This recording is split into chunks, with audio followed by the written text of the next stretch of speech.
Hello, mga kamaster, maraming salamat po sa lahat ng tumatangkilik ng The Secretly Rich Man, Gerald Crawford Story. Paki-follow and subscribe mga master para sa mga susunod pang mga kabanata. Isa pala akong rich kid. By 2 years is body. Kabanata 1181. Damn it. Dapat nililigawan mo ang iyong kamatayan. Pakawalan mo ako. Nababaliw na agad ang babae pagkakahawak sa buhok niya. Sinimulan niyang igulong ang kanyang bag sa paligid, sinusubukang hampasin ang taong humihila ng kanyang buhok gamit ang kanyang bag. Bilang isang resulta, bago pa niya maabot ang kabilang partido sa kanyang bag, binigyan na siya ng kabilang partido ng isang mahigpit na sampal sa kanyang mukha. May isang malakas na tunog mula sa sampal. Agad na naramdaman ng babae na parang umiikot ang kanyang mundo at siya ay nasa estado ng pagkalito matapos masampal. Nadapa siya sa isang stall ng tinapay sa malapit at kinatok niya ang lahat ng tinapay na ipinapakita ng isang iglap. Ang taong sumampal sa kanya ay walang iba kundi si Gerald. Matapos masaksihan ang nakaraang eksena, galit at galit si Gerald na hindi na niya napigilan pa ang kanyang galit. Nakita at nakaengkwentro niya ang maraming mayabang na tao sa kanyang buhay, ngunit hindi pa siya nakakakita ng sinumang kasing mayabang na ganito. Ang babaeng ito ay talagang gumagamit ng sakit at kahirapan ng isang tao bilang isang paraan upang makakuha siya ng pananabik at kasiyahan. Bakit niya papayagan ang ganitong uri ng mabisyo na babae na mag-ikot sa mga tao? Tandang padamdam. Damn it. Yumi. Tungkol naman sa mayamang binata, tulala rin siya sa oras na ito. Napakabilis ng nangyari sa lahat at ang mayamang binata ay wala ring oras upang makapagreaksyon. Ang kanyang sariling babae ay talagang napalo sa Lugaw City. Binugbog siya. Paano ito magiging posible? Sino nga ba ang maglakas loob na gawin iyon? Gayunman, matapos maisip, ang mayamang binata ay tumingin kay Gerald habang sumisigaw, ang brat mo. Talagang nililigawan mo ang iyong sariling kamatayan, tama. Ikaw talaga ang naglakas loob na patulan ang aking babae. Alam mo ba kung sino ako? Ang lahat ng mga dumadaan sa kalye ay hindi mapigil ang gumawa ng ilang mga hakbang pabalik sa oras na ito. Malinaw na alam ng mga lokal ang pagkakakilanlan at kapangyarihan ng mayaman at binatang ito. Ito rin ang dahilan kung bakit walang nang-ahas na sabihin kahit na malinaw na nasaksihan nila ang eksena ngayon lang. Ang binatang ito ay maaaring gumawa ng aksyon sa labas ng isang pakiramdam ng hustisya at katwiran, ngunit inilalabas niya ang lahat sa maling target. Hindi siya dapat sumali sa negosyo ni G. Gross. Tama iyan. Madaling mapatay ni G. Gross ang sinumang nais niya sa Lugaw City. Kapag ang isang tao ay hindi sinasadyang nasaktan si G. Gross sa huling pagkakataon, pinatay ni G. Gross ang buong pamilya ng kabilang partido sa isang solong gabi. Lihim na may isip ng mga dumadaan ang bagay na ito sa kanilang puso. Ang jade pendant na ito ay malinaw na isang tunay na piraso ng jade. Ang taong ito dito ay malinaw na nahaharap sa mga paghihirap at sa agarang pangangailangan ng pera. Pareho kayong hindi kapos ng pera, ngunit banta mo siya at sinubukan mong kunin ang pendant mula sa kanya ng sapilitang sa halagang $8,000 lamang. Hindi mo ba naisip na ikaw ay sobrang mapagmataas? Bukod dito, magiging mabuti kung hindi mo nais na bilhin ito, ngunit bakit kailangan mong sirain ang kanyang pendant na jade? Ito ang kanyang pera na nakakatipid ng buhay. Hindi mo ba naisip na ang babaeng ito ay karapat-dapat na masaktan dahil siya ay walang puso at lubos na wala ng anumang kamalayan? Malamig na sagot ni Gerald. Asawa, chop up mo siya. Gusto kong putulin mo ang kanyang mga kamay at paa. Ang babae sa lupa sa wakas ay nakabawi ang kanyang pandama at agad siyang sumigaw kay G. Gross habang nakahawak siya sa kanyang mukha. Pa! Karapat-dapat siyang masaktan. Totoong nililigawan mo ang iyong sariling kamatayan. Mga kalalakihan, punta kayo rito at i-chop mo siya ngayon. Sinabi ni G. Gross habang ikinakaway ang kamay. Sa oras na ito, marami sa kanyang mga tanod ang agad na naglabas ng kanilang mga machete habang direktang sisingilan kay Gerald. Hindi mapigilan ni Gerald na makaramdam ng labis na galit nang makita ang mga ito na sumisingil patungo sa kanya. Sa oras na ito, agad na napuno siya ng malakas na layunin sa pagpatay. Gayunpaman, sa kritikal na panahong ito, biglang naalala ni Gerald na hindi siya pinapayagan na gamitin ang kanyang lakas sa loob. Sa sandaling ginamit niya ang kanyang panloob na lakas, ang kanyang lakas na kanyang itinatago gamit ang jade pendant ay magiging walang kabuluhan, kung gayon. Sa pangalawang pag-iisip, kahit na hindi ginamit ni Gerald ang kanyang lakas sa loob, ang mga lalaking ito ay hindi talaga magiging kalaban niya. Sa lalong madaling panahon, ang lahat ng mga kalalakihan ay mahigpit na nakakapit sa kanilang mga sirang braso at tadyang, at lahat sila ay umiiyak at sumisigaw sa sakit habang nakahiga sa lupa. Ito, si G. Gross at ang ilang natitirang mga mata ng tanod ay nanlaki sa pagkabigla. Wala sa kanila ang naglakas loob na sumulong sa ngayon. Ang batang brat na ito ay talagang napakalakas. Hindi mapigilan ni G-Gross ang gulat nang makita niya si Gerald na naglalakad palapit sa kanya. Kaya't dali-dali siyang naglabas ng isang pistola at idirekta ito diretso sa ulo ni Gerald. Damn it! Tunay ka isang napaka-nosy na tao, hindi ba? Papatayin kita kung maglakas loob ka upang umusad ng isa pang hakbang. Sigaw ni G-Gross nang namula ang mga mata. Ang karamihan ng tao ay nagkalat din habang sumisigaw sa takot. Bukod dito kung maglakas loob ka upang gumawa ng isa pang paglipat, tiyak na hindi ko sisipilan ang pares ng buhay ng mag-ama ngayon. Babala ni G-Gross. Huminga ng malalim si Gerald. Ang lakas niyang panloob ay nagsimulang gumalaw ng hindi mapakali. Ito ay magiging madali para kay Gerald upang makitungo sa mayamang binata na ito.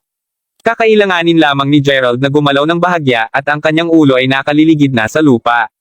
Bukod dito, madaling mapatay ni Gerald ang kanyang buong pamilya. Ngunit hindi ito magawa ni Gerald sa oras na ito. Sa makatuwid, huminga lang ng malalim si Gerald. Nakita ni G-Gross na si Gerald ay tumigil sa paggalaw sa oras na ito. Kabanata 1182. Hindi mapigilan ni G-Gross na magmura ng malamig. Beat mo siya. Sigaw ni G-Gross sa natitirang mga tanod sa likuran niya. Ang mga tanod ay mabilis na sumugod sa isang iglap at sila ay sisingilan ng direkta kay Gerald upang i-chop up siya.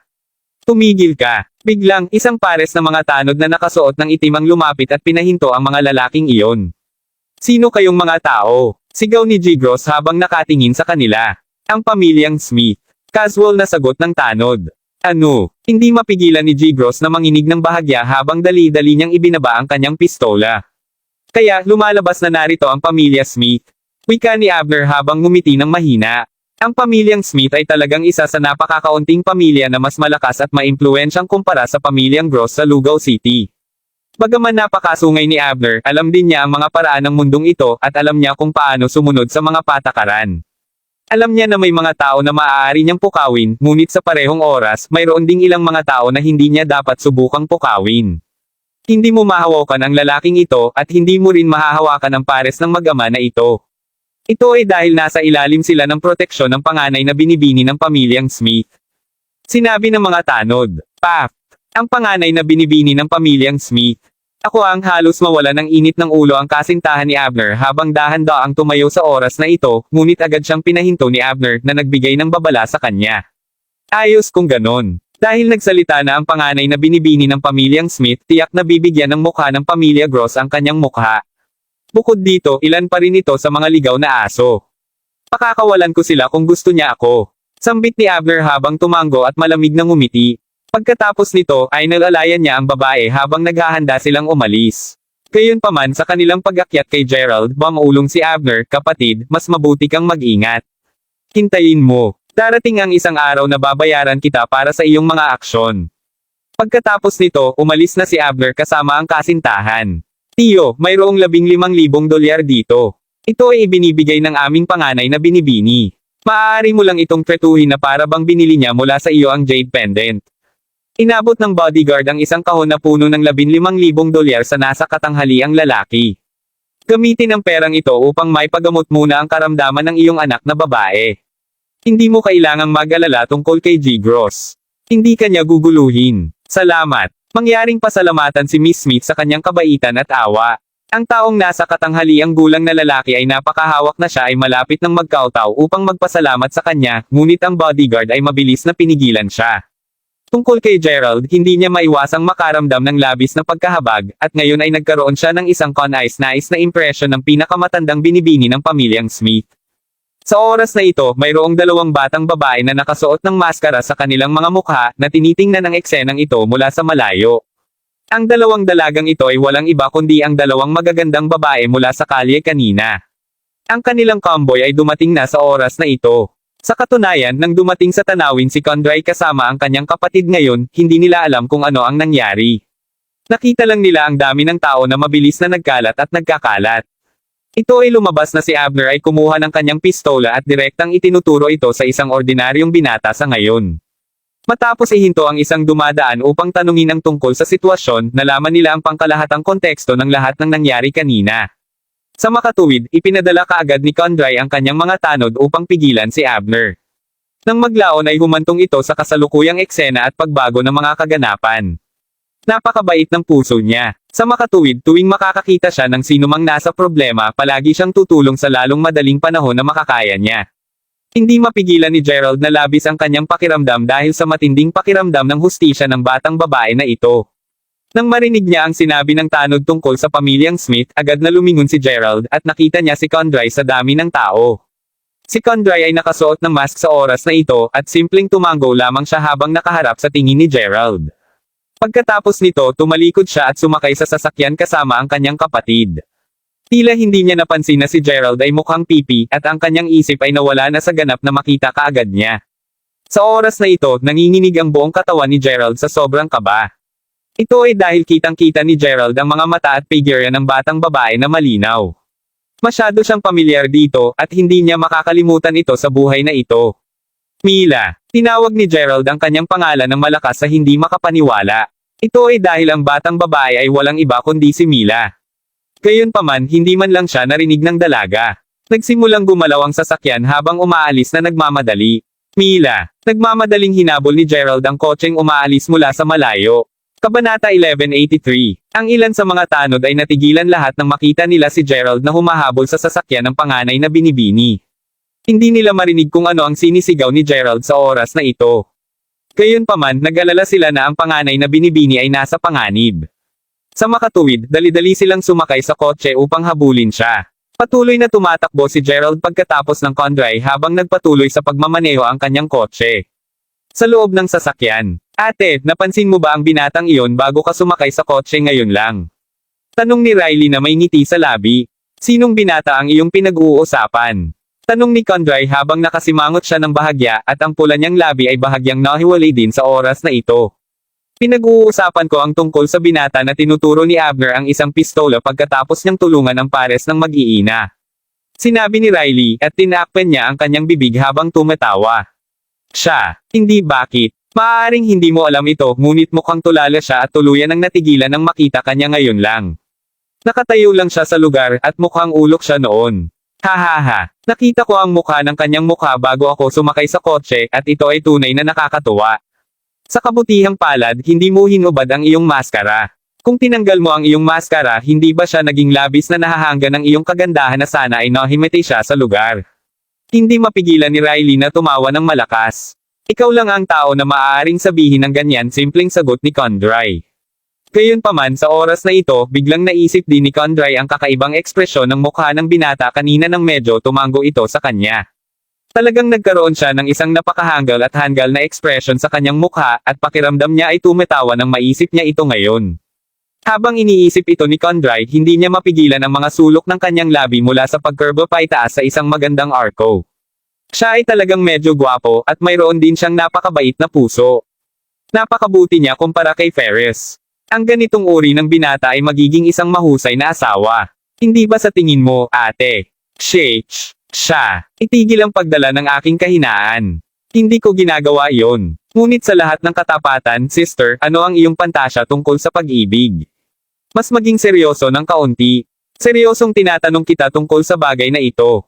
Ang aking pantasya tungkol sa pag-ibig. Paano ko ito maipapaliwanag? Sa totoo lang, sa buong panahon ng mga taong ito, palagi kong iniisip kung magkakaroon ba ng isang lalaki tulad niyang Goo. Siya ay kailanman ay nai-inlove sa kanyang tiyahin at siya ay naghahanap para sa kanya sa buong kanyang buong buhay. Kahit na mayroong hindi mabilang na mga kagandahan sa tabi niya, ang kanyang hangarin ay palaging malinaw at sigurado. Gusto lang niyang makasama siya. Sa oras na ito, isang pananabik na hitsura ang sumilay sa mga mata ni Condry. Oh, Paft, hindi ako naniniwala na magkakaroon ng ganitong uri ng pag-ibig sa mundong ito.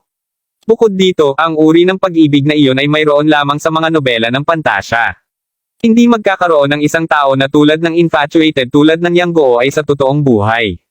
Ngayong mga araw na ito, may mga kalalakihan lamang nalilito at manatili sa tabi ng isang magandang babae upang mapalapit sa kanila anuman ang nakasalubong niya. Pakiramdam ko ay parang ang ganoong klaseng lalaki ay mai-inlove sa anumang magandang babae. Hahaha. Sa totoo lang, ang ganitong uri ng tao ay isang kalokohan lamang sa realidad. Kung hindi siya makapaghintay para sa kanyang totoong pagmamahal, maaaring kalimutan niya ito ng mabilis. Tumango si Condry bilang pagsang-ayon nang marinig niya ang mga salitang iyon. Parang may katuturan din ang sinabi mo. Ang mga kalalakihan sa panahon ngayon ay hindi nag-go. Paft, maaari mo bang itigil ang pagbabago ng paksa upang maiwasan lamang ang aking katanungan?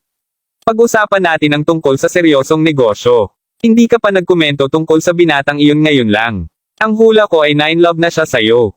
Marahil ay nakaulo na siya sa pag-ibig sa iyo ngayon at hindi ka na niya makakalimutan. Kahit na nakaalis na kami, hinahabol pa rin niya kami at sundan kami ng malapit dahil gusto kanyang tumingin ng mas malapit sa iyo. Seryoso ako. Ang aking pandama ay karaniwang napakatumpak sa ganitong uri ng bagay. Naniniwala ako na iyon ang paraan ng pagtingin niya sa iyo ngayon lang. Malikot na sabi ni Riley. Fuck. Sa oras na ito, biglang sumigaw ng malakas ang driver.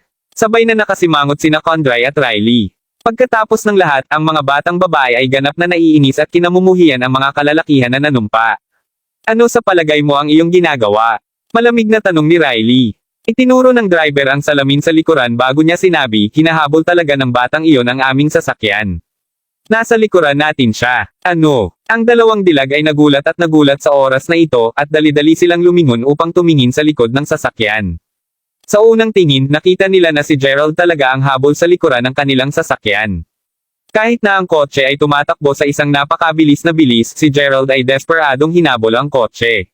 Kabanata 1184. Tila hindi siya susuko kung hindi niya maabyutan ang sasakyan nila. Tinakpan ni Riley ang kanyang bibig at sinabi, "Oh, Diyos ko. Hindi ko talaga aasahan na magkakaroon ng tulad isang infatuated na tao sa mundong ito. Ate, parang talagang nagmahal siya sa iyo sa unang tingin." Hindi mapigilan ni Condry na mamula sa oras na ito. Ito ay dahil maraming tao ang nagtuloy at sumunod kay Condry mula pa noong siya ay bata pa dahil sa kanyang magandang hitsura at mahusay na ugali.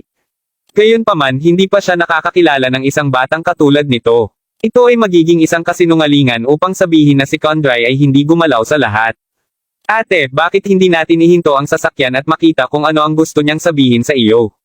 Hahaha. Pagtingin ko sa kanya, may naisip akong kwento bigla. Ito ay tungkol sa isang pulubi na nahulog sa pag-ibig sa isang mayamang binibini sa unang tingin. Pagkatapos nito, nagsulat siya ng isang liham ng pag-ibig sa kanya habang hinahabol ang sedan ng mayamang dalaga upang ipahayag ang kanyang pagmamahal at pagmamahal para sa kanya. Bilang isang resulta, natapos siya na napalo hanggang sa mamatay ng pamilya ng mayamang binibini. Nako, lahat ng ito ay nakalaan na maging isang trahedya sa simula pa lamang, inaasahan na sinabi ni Riley. Bakit natin titigilan ang sasakyan? Huwag maging isang manggugulo. Dapat mong ihinto ang panonood ng napakaraming mga drama sa telebisyon sa hinaharap. Hindi sila mabuti para sa iyo. Sambit ni Condry habang nagpapanggap na galit. Tama iyan. Miss Condry, Miss Riley, hindi namin maaaring subukang unawain ang puso ng isang tao sa ngayon. Sino ang nakakaalam kung ang binata na ito ay may anumang iba pang mga intensyon sa pamamagitan ng paghabol sa aming kotse? Sa oras na ito, nagsalita rin ang driver habang nagpatuloy sa pagmamaneho. Dapat mo ring manahimik at mag-focus sa pagmamaneho. Malamig na sabi ni Condry. Patuloy na habol ni Gerald ang sasakyan nila sa likuran. Alam ni Gerald na hindi siya maaaring magkamali. Ito ay dahil imposibleng-imposible para sa dalawang tao na magmukhang pareho tulad ng ginang na nakasuot ng puti. Hindi siya maaaring magkamali. Ang batang babae na ito ay tila ang parehong batang babae na nakita niya pabalik sa Langburn Mountain. Ang kanyang likuran, ang kanyang mga mata, at maging ang paningin sa kanyang mga mata ay eksaktong pareho. Kailangang maging siya ito. Hindi na niya palalampasin siya muli sa oras na ito. Sa lalong madaling panahon, sa wakas ay nakarating ang kotse sa Smith Manor. Miss Condry, hinabol ka talaga ng batang iyon hanggang dito. Maaari kang sumama muna kay Miss Riley, at pipigilan namin siya. Sambit ng driver habang binubuksan niya ang pinto ng kotse para kay Condry. Tumango si Condry, at una niyang nais na sabihin sa kanya na huwag saktan si Gerald at simpleng hilingin sa kanya na umalis. Gayunpaman, wala siyang sinabi sa huli at nakayuko lamang siya ng bahagya. Sa oras na ito, naabutan na sila ni Gerald. Mila, ikaw ba yon? Sigaw ni Gerald. Ang kanyang isipan ay talagang isang kumpletong blanko sa oras na ito at naisip na niya ang tungkol sa lahat ng bagay na maaaring naiisip niya. Ano Mila ang pinagsasabi mo? Ang brat mo. Huwag mo nang isiping manakit sa aming panganay na binibini. Ito ang Smith Manor. Bakit hindi mo tingnan ang iyong sariling katayuan at pagkakakilanlan? Talagang naglakas loob ka na sumakay dito ng ganoon lang. Tandang padamdam. Mga lalaki, itapon mo agad siya. Maraming mga tanod ang pumapalibot kay Gerald sa oras na ito at dinakip siya habang naghahanda silang itapon siya. Gayunpaman, desperadong nagpumigla si Gerald at sa wakas ay napalaya niya ang kanyang sarili mula sa mga bodyguard na iyon. Pagkatapos nito, diretsyong sumugod si Gerald papunta kay Condry at niyakap niya ng mahigpit si Condry mula sa likuran sa gitna ng gulat na tingin ng mga mata ng mga bodyguard. Mila, napakahusay talaga na makita ka ulit sa wakas. Maaaring hindi mo alam ito, ngunit hinahanap ko kayo kahit saan sa nakaraang 2 taon. Niyakap siya ni Gerald ng mahigpit at desperado, halos parang natatakot siyang maging panaginip ang lahat. Tungkol naman kay Condry, una niyang nais na labanan. Gayunpaman sa sandaling ito, bigla niyang naramdaman na parang may isang magnetikong puwersa na hinihila siya sa kanya. Talagang naramdaman niya na nais niyang magpatuloy na manatili sa mahigpit na yakap ni Gerald. Pakiramdam niya ay nararamdaman niya ang isang uri ng pag-ibig at pagmamahal na naglalabas ng direkta mula sa mga braso ni Gerald. Ito ay tulad ng isang pag-ibig na maaaring matuno ang lahat. Ito ay isang hindi mapigil ang pag-ibig. Kabanata 1185. Napatikip lamang si Riley sa kanyang bibig ng may pagtataka habang nakatingin sa drama na lumalahad sa harap niya. Dali-dali niya ring inilabas ang kanyang cellphone upang kumuha ng litrato dahil sa takot na makaligtaan siya sa sandaling ito. Walang inaasahan na ang lalaking ito ay mabaliw. Sino ang makakaalam na siya ay talagang magmamadali upang yakapin si Condry sa lalong madaling makita siya. Ito ay simpleng hindi ka panipaniwala. Ito ay simpleng nakakabaliw. Hindi ako. Matapos ang isang maikling panahon ng pagiging mahinahon, si Condry ay nahirapan ng bahagya habang nagsasalita siya sa isang marahang boses. Ang boses ding ito ang gumising kay Gerald ng isang iglap. Hindi ito boses ni Mila. Nagmamadaling kumalas si Gerald. May kakaibang ekspresyon sa mukha si Condry na parang medyo humihingi siya ng tawad nang lumingon siya ng bahagya. Sa oras lamang na ito na sa wakas ay malinaw na nakikita ni Gerald ang kanyang buong hitsura. Ang kanyang likuran, ang kanyang figure, at maging ang kanyang mga mata ay talagang kahawig ni Mila. Gayunpaman kahit na siya ay napakaganda rin, hindi siya si Mila. Nagkamali siya. Nagulat si Gerald at may itsurang desperada at pagkawala sa mga mata ni Gerald. Pakiramdam niya ay parang nakita na niya sa wakas ang ilaw ngayon lang.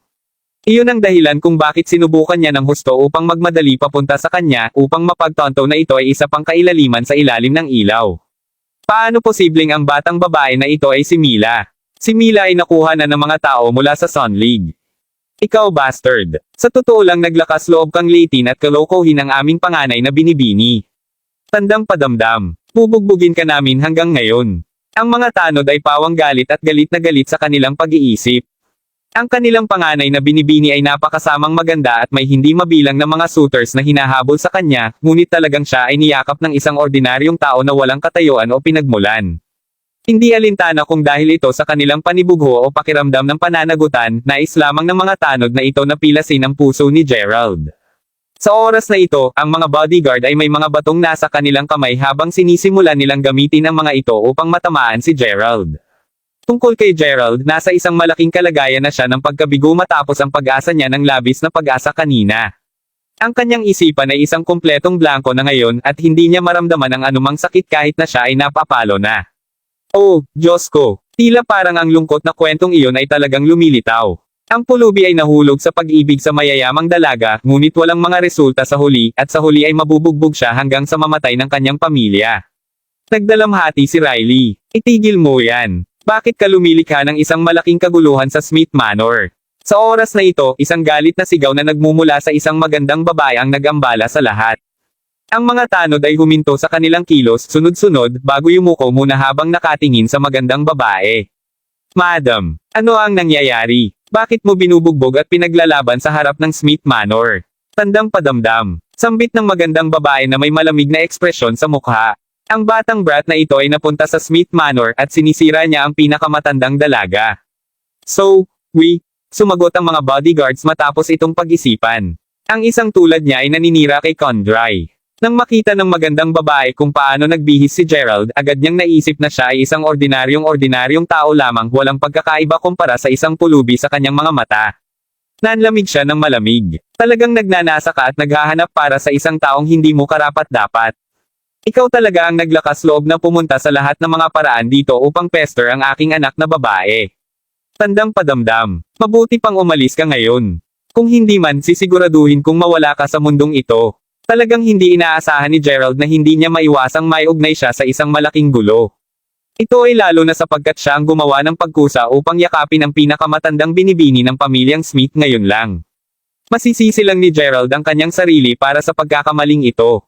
Ako, nakilala ko ang maling tao. Patawad, sabi ni Gerald. Matapos mapakalma ang kanyang sarili, biglang naisip ni Gerald ang dahilan kung bakit bigla siyang gumanap ng ganoon kanina. Bukod sa ang katunayan na ang figure ng babaeng ito ay talagang kahawig ni Mila at nag-ambala ang kanyang karaniwang tren ng mga saloobin, ang pinakamahalagang punto ay ang alindog ng jade na dinadala niya sa ngayon. Ang kagandahan ng jade ay hindi lamang makakatulong sa kanya upang maitago ang kanyang yang enerhiya, ngunit makakatulong din ito sa kanya na maghanap ng isang taong may napakalakas na pangangatawan. Nabanggit na ni Zenny na si Yin at Yang ay natural na aakit sa isa't isa. Sa makatuwid, tiyak na mababanggan sila kapag nagkita sila. Tama iyan. Dapat yan ang dahilan. Kabanata 1186. Lalo na ito kung napaisip ni Gerald ang kakaibang pakiramdam na naramdaman sa kanyang puso nang yakapin niya si Condray kanina. Sa puntong ito, natukoy na ni Gerald na ang babaeng nasa harap niya ay isang taong may isang malakas na pangangatawan. Sa wakas ay nakilala na niya ito. Hanggat maaari niyang makuha ang nakapagpapasiglang mga patak ng dugo, makakabalik siya ng ligtas sa Mayberry City. Sa oras na ito, tuluyan ng kumalma si Gerald. Condray, Riley, pareho kayong dapat manatili sa bahay. Bawal ka nang pumunta kahit saan. Tingnan ang uri ng mga tao na nakasama mo ngayon. Hahanapin ko ang tatay mo. Kasalukuyan siyang nakikibahagi sa isang aktibidad sa negosyo kaya't pareho kayong dapat manatili sa bahay at magpahinga. Si G. Snyder ay gaganapin isang pagdiriwang ng pagdiriwang bukas. Narinig kong nag-imbita siya ng isang partikular na mahiwagang VIP. Ang buong pamilya ng Snyder ay nagbibigay ng labis na kahalagahan sa bagay na ito at mahusay kung makakapunta ka rin sa piging bukas.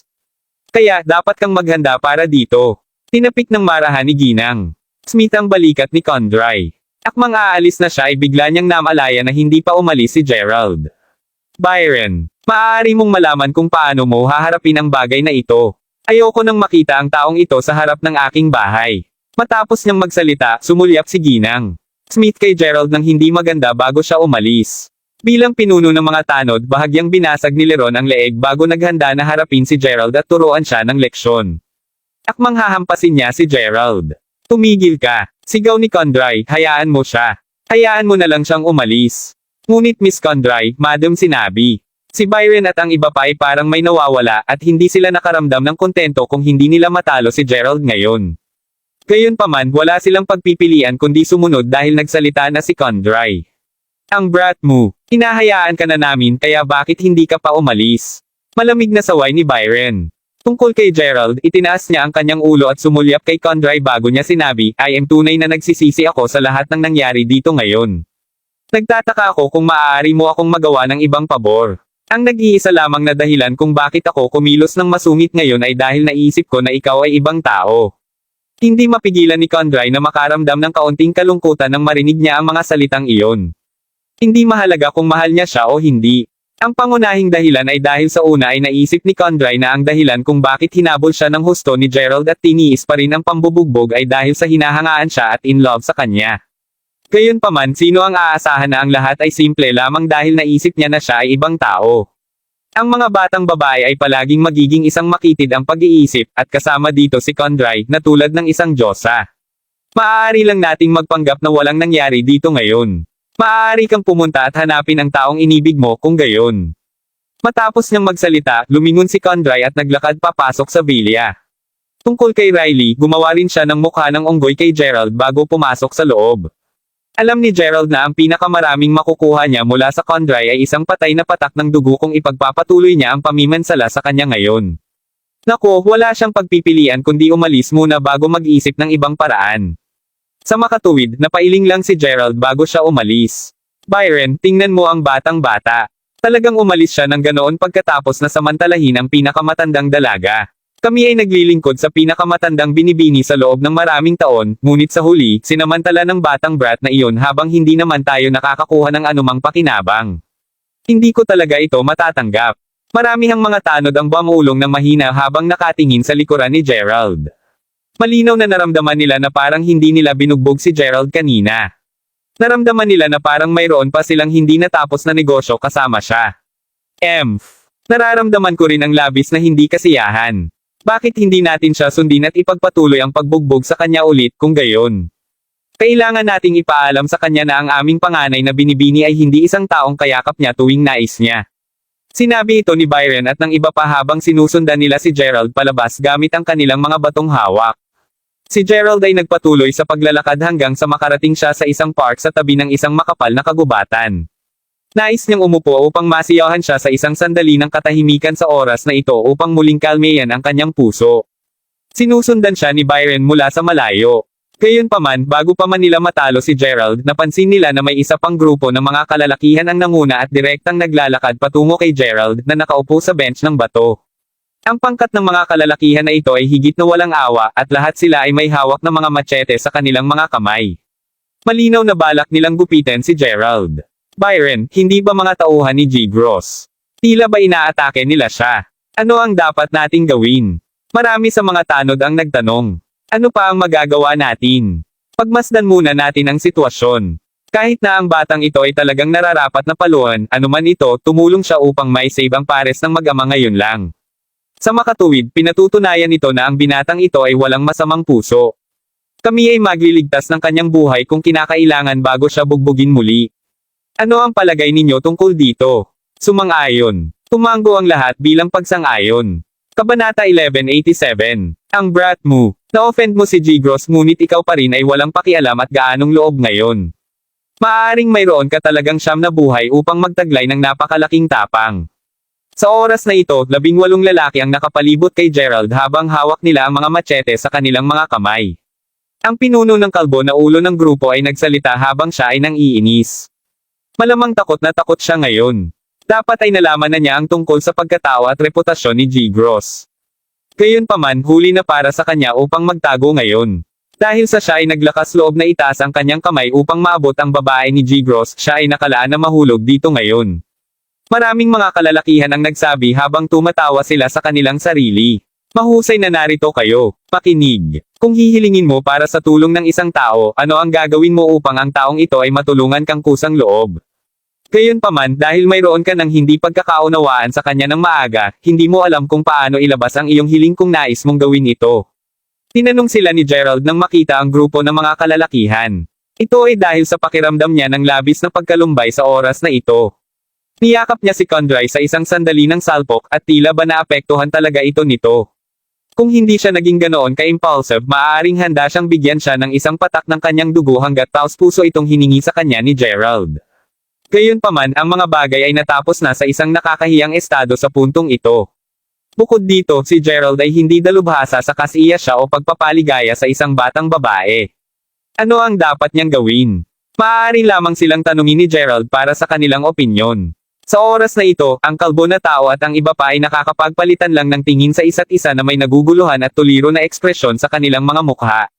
Ang dahilan kung bakit sila narito ay upang patayin ang lalaking ito. Kahit na ang lalaking ito ay hindi naiihi ang kanyang pantalon sa takot, dapat na hindi bababa sa bigyan sila ng ilang uri ng reaksyon, tama ba? Pagkatapos ng lahat, ang pangkat ng mga kalalakihan na ito ay hindi ordinaryong mga bodyguard na karaniwang kasama ni G. Gross. Gayunpaman, lahat sila ay mga nangungunang antas na bodyguard na tinanggap ng pamilya Gross para sa isang napakataas na presyo. Ang bawat isa sa 18 lalaking ito ay may karanasan na katumbas ng isang mersenaryo, at ang bawat isa sa kanila ay tumagal ng 30 hanggang 40 buhay bawat isa. Sa ilalim ng anumang ordinaryong pangyayari, ang nakamamatay na aura sa paligid nila ay tatakbo sa lalong madaling buksan nila ang kanilang mga bibig, at hindi na kailangan para sa kanila na gumawa ng anumang pagkilos. Gayunpaman, parang may mali sa binata sa harapan nila. Anong uri ng kalokohan ang sinasabi mo? Nasaktan mo si G. Gross ngunit hindi ka naman natatakot. Hahaha. Gayunpaman, magdusa ka ng kakilakilabot na kamatayan sa lalong madaling panahon. Malakas na sigaw ng kalbo na may nakamamatay na aura na nakapalibot sa kanya. Oh, mukhang hindi mo rin alam ang sagot. Nauna kong iniisip na humiling sa iyo ng isang solusyon. Hahaha. Sagot ni Gerald na may malaswang ngiti sa labi. Siya ay naging abala sa pag-iisip tungkol sa mga sukat na maaari niyang kunin ng mas maaga. Sa makatuwid, hindi niya kinuha sa puso ang sinabi ng kalbo. Sa oras na ito, parang biglang napagtanto ni Gerald habang sinabi niya, "Oh, oo nga pala, kayong lahat mga kalalakihan ni G. Gross. Sinugo ba niya kayo dito upang patayin ako?" Tila ba natauhan si Gerald? Fuck, boss. Tila parang ang batang ito ay nagpapaloko sa atin. Ang pangkat ng mga kalalakihan ay nagalit. Ang kalbo ay nanginginig din sa galit sa oras na ito habang ikinakaway ang kamay at sinabing, "Sa palagay mo nakikipag-usap ka sa mga ordinaryong tanod, hindi ba? Talagang iniisip mo na hindi ka matatalo at nasa tuktok ng mundo. Mga kapatid, gupitan mo siya ngayon. Ipakita sa kanya kung gaano kami kapangyarihang." Sa oras na ito, itinaas ng 17 iba pang mga kalalakihan ang kanilang mga machete habang diretso silang sumugod kay Gerald. Boom! Boom! Boom! Sunod-sunod ang tunog ng sunod-sunod. Napakabilis ng paggalaw ni Gerald at tuluyan niyang hindi pinansin ang mga sandata na nasa kanilang mga kamay. Bagaman hindi magamit ni Gerald ang kanyang panloob na lakas, ang mga ordinaryong kalalakihan na ito ay hindi talaga niya kalaban sa mga tuntunin ng kanilang mga kasanayan o lakas. Sa isang iglap lang ng isang mata, ang mga binti at braso ng kalalakihan na ito ay nakayuko sa isang labis na tindig, at lahat sila ay gumuho sa lupa, sunod-sunod, habang sumisigaw sa sakit. Ang mga kalalakihan ay pawang-pongol ng walang magawa tulad ng tandang na tradisyonal na ginamit at isinakripisyo bilang handog sa bagong taon matapos marahas na baluktot ang kanilang mga braso at binti. Bukod dito, ang buong proseso ay napakabilis at malinis. Ang kalbo ay tumayo sa lugar habang tinitignan niya ang malulusog at maayos niyang mga kapatid mula kanina. Hindi niya maiwasang makaramdam ng malamig na ginaw na tumakbo sa kanyang likod sa oras na ito. Kamangha-mangha, siya ay simpleng napakalupit. Nauna nang naisip ng kalbo na ang 18 sa kanila ay makitungo at mapupuksa ang binatang ito na halatang hindi mula sa lungsod na ito. Naisip pa niya na madali silang matatakot at matatakot siya hanggang sa mamatay. Hindi inaasahan, ang binatang ito ay talagang isang Panginoon. Bukod dito, siya ay isang master na maaaring iparamdam sa mga tao ang panginginig na tumatakbo sa kanilang likuran. Sa kabila, boom, boom, boom. Kabanata 1188. Matapos ang ilang malalakas na ingay, si Byron at ang iba pa na humabol kay Gerald na bugbugin siya, ay hindi mahawakan ng mahigpit ang mga bituta sa kanilang mga kamay. Ang lahat ng kanilang mga bituta ay nahulog ng direkta sa lupa na parang nagsanay na sila dati. Ito ay dahil ang kanilang isipan ay naging ganap na blanko sa oras na ito. Ang bawat isa sa kanila ay mayroon ding gulat at hindi makapaniwalang ekspresyon sa kanilang mga mukha. Napabuka lang ni Byron ang kanyang mga mata nang malunok siya sa gulat. Hindi niya maiwasang maramdaman na ang kanyang lalamunan ay napakatuyo sa oras na ito. Masyadong mabangis ang binatang ito. Pa-impulse siyang naging mabangis. Ang iba pang mga kalalakihan ay hindi mapigil ang mapanganga habang iniisip nila ito sa kanilang sarili. Matapos ang pagtapos ni Gerald sa pakikitungo sa mga lalaking iyon, sa wakas ay itinoon niya ang kanyang mga mata sa kalbo na lalaki na lumalabas na sa malamig na pawis sa oras na ito. Hindi mapigilan ng kalbo na labis na matakot habang nakatitig sa kanya si Gerald. Sa oras na ito, agad niyang naramdaman ang isang mamasa-masa at mainit na pakiramdam sa kanyang ibabang bahagi ng katawan. Agad na ibinagsak ng kalbo ang kanyang sandata sa lupa habang diretsyong lumuhad at nagmakaawa, "Big brother, mangyaring iligtas ang aking buhay." Ang tanong ko ay pareho sa dati. Paano ako makakakuha ng kapatawaran mula sa isang batang babae at mako siyang payagan at taos-pusong mag-alok sa akin ng tulong? May pakiramdam ako na baka may sagot ka. Naglakad si Gerald papunta sa kalbo bago niya hinawakan ng marahan ang kalbo na ulo ng huli. Ito ay nadama na parang si Gerald ay isang matanda na nakatingin sa isang maliit na bata sa isang nakaganyak at mapagmahal na pamamaraan. Ako, nararamdaman ko na kung may pagkakataon kang gawin ito, maaari mong subukang tulungan siya. Ang mga batang babae sa pangkalahatan ay napakalambot ng puso. Hangga't handa kang tulungan siya, maiintindihan niya ang iyong mga hangarin at wala na siyang hahawak laban sa iyo. Nagmamadaling sagot ng kalbo habang masiglang lumunok. Oh, kaya't ito ang kaso. Pag-isip ni Gerald habang tumango siya ng may pag-iisip. Pagkatapos nito, hinaampas niya ang ulo ng kalbo bago sabihin, "Kung alam mo ang sagot sa tanong ko, bakit hindi mo nasabi ng mas maaga?" Tandang padamdam panipi. Sa sobrang takot ng kalbo na lalaki ay halos shit niya ang pantalon. Ako, nakalimutan ko ang tungkol dito. Tulungan mo akong makapagpaabot ng mensahe kay G. Gross. Big brother, ano ang dapat kong sabihin sa kanya? Sabihin mo sa kanya upang mabuhay ng maayos. Matapos niyang magsalita ay tumalikod na si Gerald at umalis na. Habang nilalakad niya si Byron at ang iba pa, natural na alam ni Gerald na ang pangkat ng mga kalalakihan na ito ay mga tanod na nagtatrabaho para sa pamilyang Smith. Kaya, simpleng tumango siya sa kanila. Para naman kay Byron at iba pa, bahagyang tumango din sila bago gumawa ng paraan para sa kanya. Kailangang makuha ni Gerald ang kanyang dugo kahit na ano ito. Bukod nang nakaupo si Gerald sa parke, tiningnan niya ang iba pang alindog ng Jade. Kahit na pagkatapos ng pagbisita at pagtingin sa paligid ng Lugaw City sa nakaraang ilang araw, hindi siya nakaramdam ng anumang pangamoy o pakiramdam na nakalink sa kanya sa Zerkab site. Pinatunayan nito na ang Zerkab site ay wala sa Lugaw City. Nasa Mayberry City ito. Ilang araw na lang ang natitira hanggang sa kalagitnaan ng buwan. Sa makatuwid, kinailangan ni Gerald na kumilos ng mabilis hanggat maaari. Habang iniisip niya ito, dumating ulit si Gerald sa pasukan ng Smith Manor. Nais niyang makilala si Condry. Ate, anong ginagawa mo? Bakit parang ikaw ay palaging nakakagambala? Inihanda na lang ni Riley ang isang tasa ng kape para sa kanyang kapatid. Sa oras na ito, nakita niya si Condry na nakahawak sa pisngi niya at malinaw na napaatras siya sa oras na ito. Hahaha, huwag sabihin sa akin na iniisip mo ang pulubi na iyon, hindi, ibig kong sabihin, ang binata ngayon lang. Sabi ni Riley habang tumatawa. Huminga ng malalim si Condry, ngunit wala siyang tinanggihan. Sa halip, sinabi niya, nararamdaman mo ba na ang binata ay tila nagbigay ng isang napakakakaibang vibe? Mukhang matagal na niyang hinahanap ang batang babae. Bukod, dapat kong tunay na kahawig ng mabuti ang batang babae. Iyon ang dahilan kung bakit siya nasa sabik nang makita ako at tuluyan na siyang nawala ng pagpipigil sa sarili. Parang nakalimutan niya ang lahat dahil lang sa batang babae na si Mila. Iniisip niya na ako ang Mila na hinahanap niya. Kaya paano kahit na iyon ang kaso? Orihinal kong naisip na nahulog siya sa iyo dahil sa iyong kagandahan. Bilang isang resulta, ang lahat ng ito ay nangyari dahil lang sa akala niya na iba ka. Pinapapakawalan na namin ang maliit na pulubi na iyon sa pamamagitan ng hindi paghingi sa mga tanod na bugbugin siya hanggang sa mamatay pagkatapos niyang samantalahin ka. Patuloy na tinatrato ni Riley si Gerald bilang bida sa isang kwento kung saan ang pulubi ay umibig sa mayamang dalaga. Kaya iyon ang dahilan kung bakit binigyan siya ng palayaw na ito. Hindi. Palagi kong iniisip kung magkakaroon ba ng isang lalaki sa mundong ito na gustong-gusto ang isang solong batang babae sa buong puso at buhay niya kahit na sa puntong nais niyang mamatay para sa kanya. Ito ay dahil nagdududa rin ako tulad mo. Hindi ako naniniwala na ang sinumang tao ay magiging bobo. Gayunpaman sa sandaling ito ay yakap-yakap niya sa akin ngayon, ramdam ko ang pinakamalalim na bahagi ng kanyang puso, at pakiramdam ko parang ramdam ko ang pagmamahal at pag-aalala niya sa batang babae na nagngangalang Mila. Ito ay isang napakalalim at malakas na pag-ibig. Panipi. Kabanata 1189. To be honest, nang niyakap niya ako sa kanyang mga braso, medyo naantig ako. Para sa isang sandali, naisip ko pa rin kung gaano mapalad at maligaya ang batang babae na mahal niya talaga. Mayroong tunay na isang tao na nagmamalasakit sa kanya sa ganitong paraan.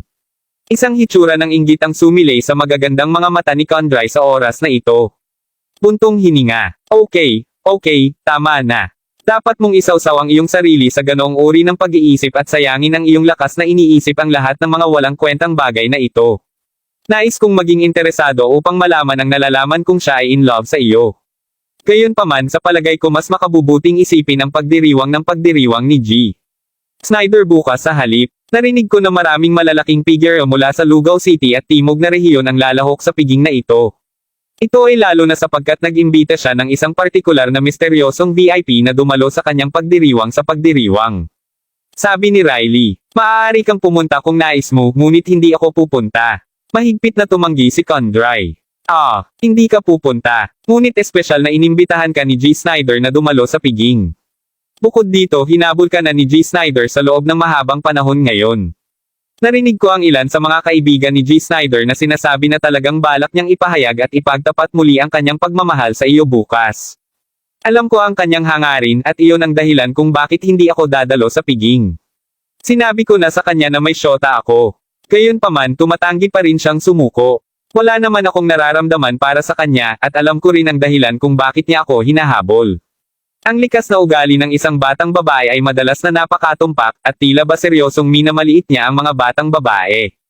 Sambit ni Condry habang umiling. Pero kahit sabihin mong may syota ka, hinding-hindi siya maniniwala maliban kung mapatunayan mo ito sa kanya. Dadalhin mo ang iyong kasintahan kasama mo upang maiparada mo siya sa harap ni G. Snyder bago ka maniwala sa iyo. Iyon lang ang paraan upang siya ay sumuko. Kung ipagpapatuloy mo ang pag-antala nito ng ganito, hindi ito magandang solusyon. Naiintindihan ko ang ibig mong sabihin, ngunit saan ako makakahanap ng taong kikilos bilang aking syota? Hindi ko basta-basta makakahanap ng kahit anong random guy, pwede ba? Sagot ni Condry habang umiling na walang magawa. Napabuntong hininga din si Riley nang maramdamang medyo nalungkot. Naglakad siya patungo sa bintana habang nakatingin siya sa bintana, medyo nalungkot at nalulumbay. Nais din niyang ibahagi ang pasanin ng kanyang kapatid at mga alalahanin para sa kanya. Sa oras na ito, biglang bumukas ng malapad ang mga mata niya. Pagkatapos nito, masayang sinabi niya ng may pagtataka, hahaha. Ate, may nakita akong solusyon sa iyo. Upang maging mas tumpak pa, sa palagay ko natagpuan na kita ng perpektong kandidato. Anong kandidato ang sinasabi mo? Bilisan mo at tingnan mo. Ang maliit na pulubi na iyon ay nakatayo muli sa harap ng pasukan ng aming bahay. Mukhang pinapunta niya ang kanyang sarili rito. Naglakad si Kondrai papunta sa bintana at nakita na totoo nga ang sinasabi ng kanyang kapatid. Bakit siya nandito ulit? Naiintindihan ko ang ibig mong sabihin, ngunit mayroon din siyang isang tao na mahal niya. Kaya paano ko magagamit ang mga nararamdamang tulad nito kung gayon? Hindi ko siya mahiling na magpanggap na boyfriend ko. Sagot ni Kondrai habang umiling. Fact. Hindi siya karapat-dapat o sapat na kwalipikado upang magpanggap na kasintahan ng aking kapatid na babae.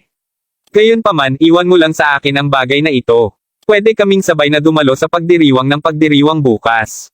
Tinitiyak ko sa iyo na hindi lalabag si G. Snyder. Ang kanyang diskarte ay hindi magtatagumpay, at mabibigyan mo rin ang aming mga magulang ng isang malinaw na paliwanag patungkol sa bagay na ito. Si Kondrai ay maaaring tumanggo lamang ng may pag-aalinlangan habang nakatingin sa kanyang kapatid na kumikilos sa halip na may pagkagulat. Nagmamadaling tumakbo si Riley sa baba sa oras na ito. Little beggar. Sigaw ni Riley kay Gerald. Napatingin sa kanya si Gerald habang nagtanong, tinatawag mo ba ako? Sino pa ang maaaring tawagan ko kung hindi ikaw? Hoy! Ano pa ang ginagawa mo sa harap ng bahay namin? Iniisip mo bang samantalahin ulit ang kapatid ko? Sabi ni Riley. Hindi. Nagpunta lang ako dito dahil gusto kong makilala si Miss Smith upang humingi ako ulit ng tawad sa kanya. Nagmamadaling sabi ni Gerald. Hindi mo na kailangan pang humingi ng tawad sa kanya. Gayunpaman, kung tunay kang masamang pakiramdam tungkol sa nangyari kanina, kailangan kong gawin mo ang pabor sa aking kapatid bukas. Sa pamamagitan ng paraan, batay sa iyong accent, parang nagmula ka sa timog na rehiyon, tama ba? Oo. Galing ako sa Mayberry City. Anong pabor ang maaari kong gawin para sa kanya? Sagot ni Gerald. Ano? Taga Mayberry City ka. Iyon ay simpleng perpekto kung gayon. Ikaw ang perpektong kandidato upang hilahin ito. Tuwang-tuwa si Riley na hindi niya maiwasang tumalon sa tuwa. Pagkatapos nito, pinakalma ni Riley ang kanyang sarili at muling nabalik ang kanyang loob bago niya sinabi, ito ang kailangan kong gawin mo. Ang pamilya Snyder ay gaganapin isang pagdiriwang ng pagdiriwang bukas. Kaya, nais kong padalhan mo ang aking kapatid ng isang liham paanyaya sa publiko, at mayroon lamang isang pangungusap na kailangan mong sabihin. Bukod dito, dapat mong tiyakin na alam ng lahat sa piging ang tungkol dito. Lalo na ito para sa host ng piging G. Snyder. Well, handa ka bang gawin ang pabor sa aking kapatid? Kung handa kang tulungan siya, tiyak na labis na magpapasalamat ang aking kapatid at patatawarin kanya sa lahat. Sabi ni Riley. Orihinal na nagpaplano si Gerald na hingin ang kapatawaran ni Kondrai at iniisip niya kung ano ang maaaring gawin para sa kanya. Naiisip pa nga niyang bigyan siya ng daan-daang milyong dolyar. Pagkatapos ng lahat, iyon ay magiging isang napakaliit na bagay sa kanya. Kabanata 1190. Gayunpaman, natatakot si Gerald na baka mas maput sa kanya si Kondrai kung gumamit siya ng pera upang humingi ng kapatawaran. Ang pagkawala na pagdurusa niya ay tiyak na mas malaki kaysa sa kanyang mga nakuha kung gayon. Dahil maaari lamang niyang makuha ang kapatawaran sa pamamagitan ng paggawa sa kanya ng isang simpleng pabor, paano maaaring tanggihan ni Gerald na gawin ito? Walang problema. Ayos kung ganon. Halika sa bahay namin ng madaling araw bukas bago pumunta sa salo-salo. Ihahanda at bibigyan kita ng sulat ng paanyaya noon. Pagkatapos nito, ang kailangan mo lang gawin ay kumilos alinsunod sa aming plano. Ang pamilyang Snyder ay isang kilalang kilala at maimpluwensyang pamilya sa Lugaw City at maging sa buong Timog Rehiyon. Mayroong dalawang pangunahing at pinakamaimpluwensyang pamilya sa Lugaw City, at ang pinakamalaki at pinakamaimpluwensyang pamilya ay ang pamilya Snyder. Ang mga alingaw-ngaw sa mga lokal ay ang pamilya ng Snyder ay konektado sa ugat ng dragon at mayroon silang mga koneksyon sa buong bansa. Bagaman ang pamilya Smith ay malakas, sila ay may isang grade na mas mababa pa rin kumpara sa pamilya Snyder. Ang pamilyang Snyder ay maaaring maituring na pinuno ng buong Lugaw City, at lahat ay dapat bigyan sila ng mukha. Ang bawat isa sa Lugaw City ay nagpasimula ng pinakamahalagang araw sa Lugaw City ngayon. Ito ay dahil ang pagdiriwang na ginugol ng pamilya Snyder sa buong taon na paghahanda ay opisyal na nagsisimula. Maraming mga mamahaling kotse ay natipon sa mga lansangan ng Lugaw City mula pa noong madaling araw. Maraming mga sikat at mayayamang negosyante mula sa buong bansa pati na rin mula sa ibang bansa ang dumating din sa Lugaw City. Nais ng lahat na lumahok sa kapansin-pansin na sandaling ito. Ang pagdiriwang ay gaganapin sa Lugaw International Hotel, na kung saan ay ang hotel na may pinakamataas na pamantayan sa buong Lugaw City. Maraming mga mamahaling kotse ang pumuno sa ilalim ng lupa na paradahan ng hotel. Mayroon ding isang mahabang pulang carpet sa pasukan ng hotel. Lahat ng dumadaan ay inggit na inggit. Kung ang sino man sa kanila ay maaaring maglakad sa pulang carpet na ito, handa silang mabuhay ng 10 taon na mas mababa. Bilang isa sa mga kilalang at pinakamaimpluwensyang pamilya sa Lugaw City, ang buong pamilya Smith ay natural na lalahok sa kaganapan. Si G. Smith ay nakadamit ng mas kaakit-akit ngayon habang naglalakad siya sa harap ng kanyang 2 magagandang anak na babae.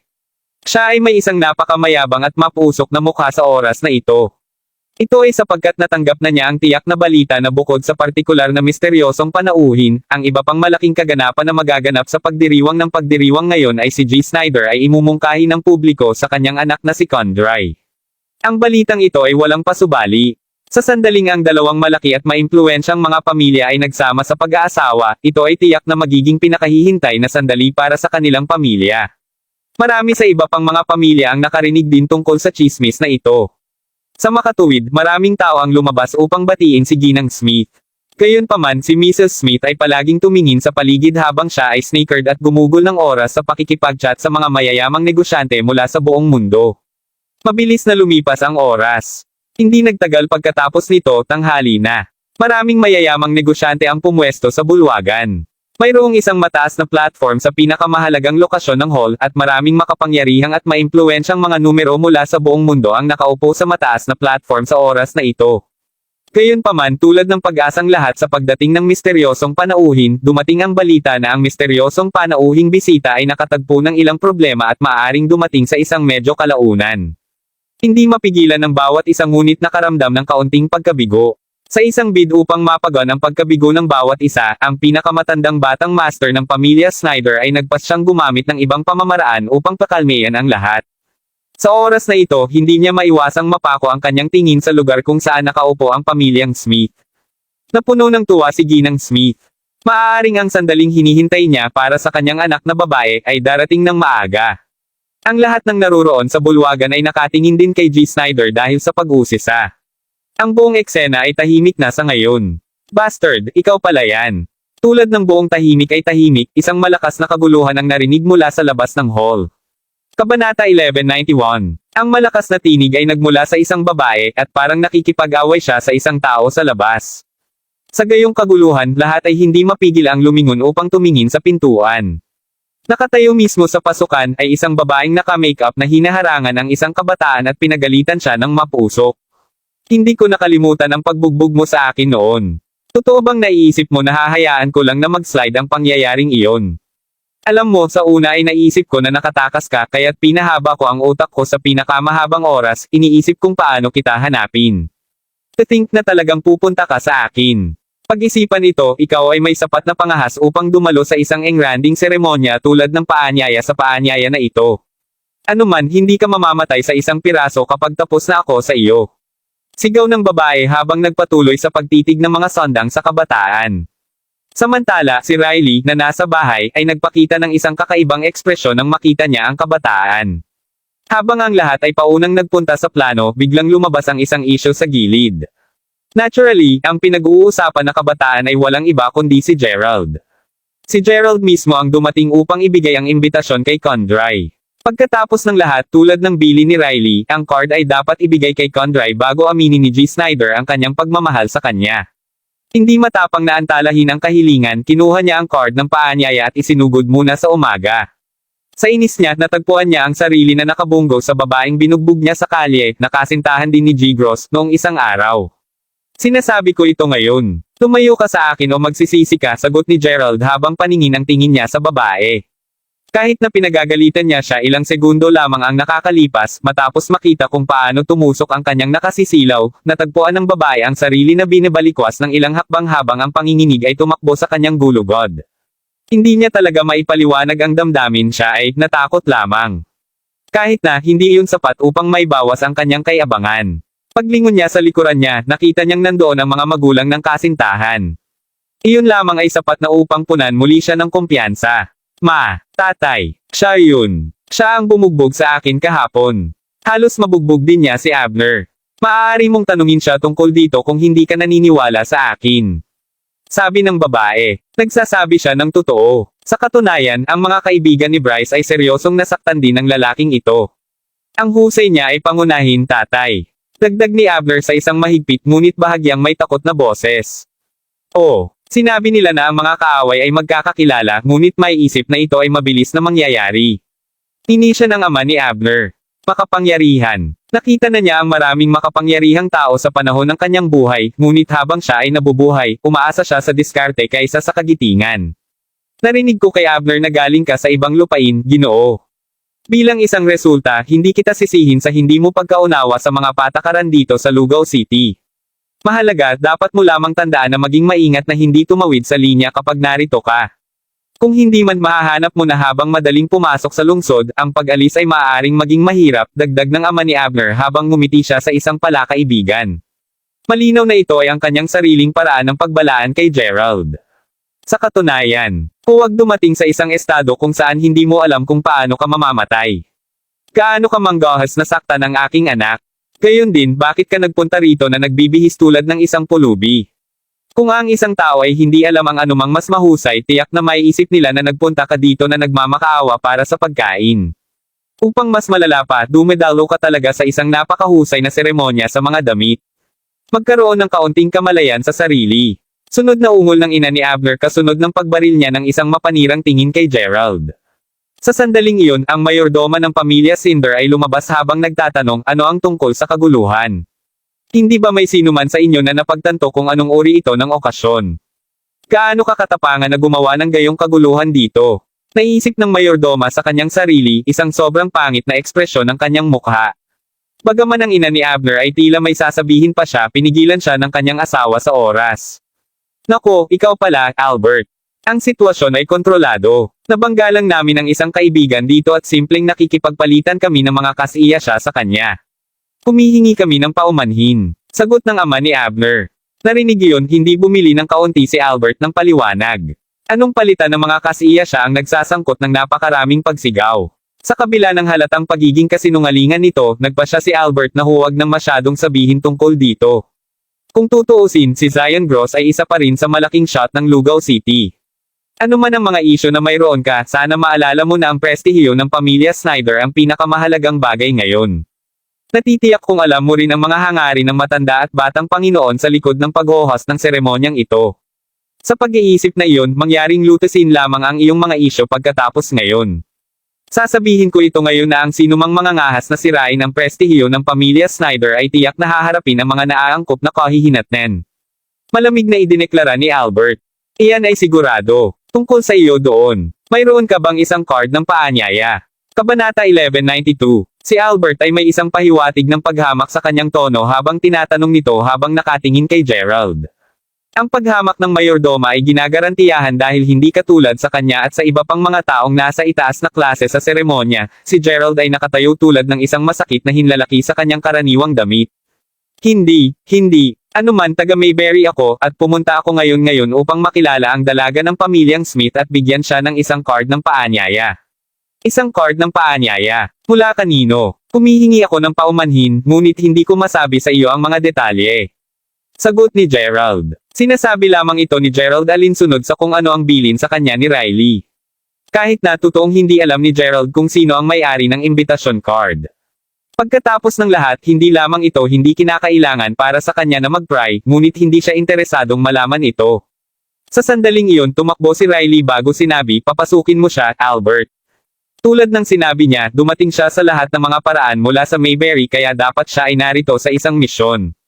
Si Riley na humantong kay Gerald papunta sa lugar ay likas ding bahagi ng plano. Oh, kaya dahil kaibigan ka ng pamilyang Smith, sa palagay ko ayos lang. Papasukin mo siya. Iniutos kay Albert na natural na kailangang magpakita ng respeto dahil sa ugnayan ng Condry at ng batang Panginoon. Sa nasabing iyon, lumakad si Riley kay Gerald, siguraduhing mukha nito sa kanya habang dinidikit ang dila bago siya hilahin papasok. Hindi nagtagal, ang eksena ay dahan-daang bumalik sa paunang kapaligiran. Ganun pa man, natagpuan ni Abner ang sarili na nakatingin kay Gerald bago bumulong-bulong, hahayaan lang ba natin siyang ganon kadali?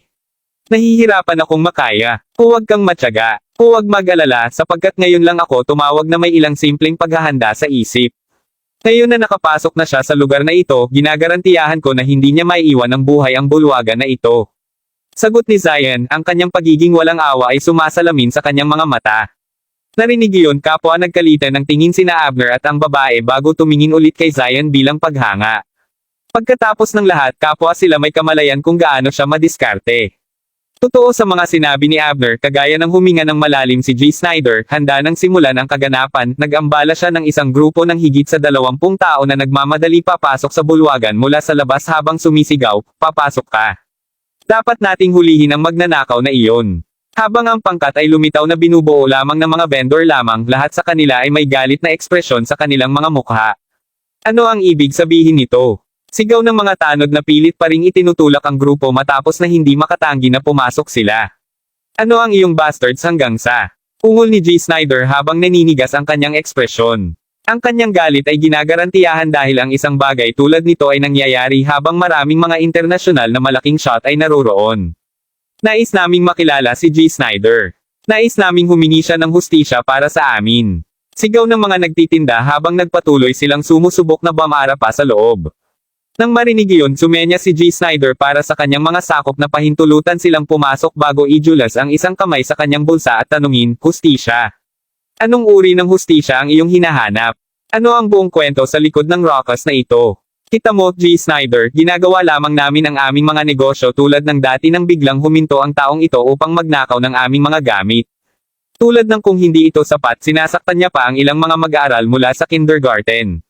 Matapos malaman na siya ay dumating sa lahat ng mga paraan dito upang magtago, nais naming tanungin kung bakit mo kinuha ang tulad ng isang magnanakaw sa G. Snyder." Sagot ng isa sa mga nagtitinda tulad ng lahat ng iba pa na sumama sa kanya, agad na nagsimulang ituro ang galit kay Gerald.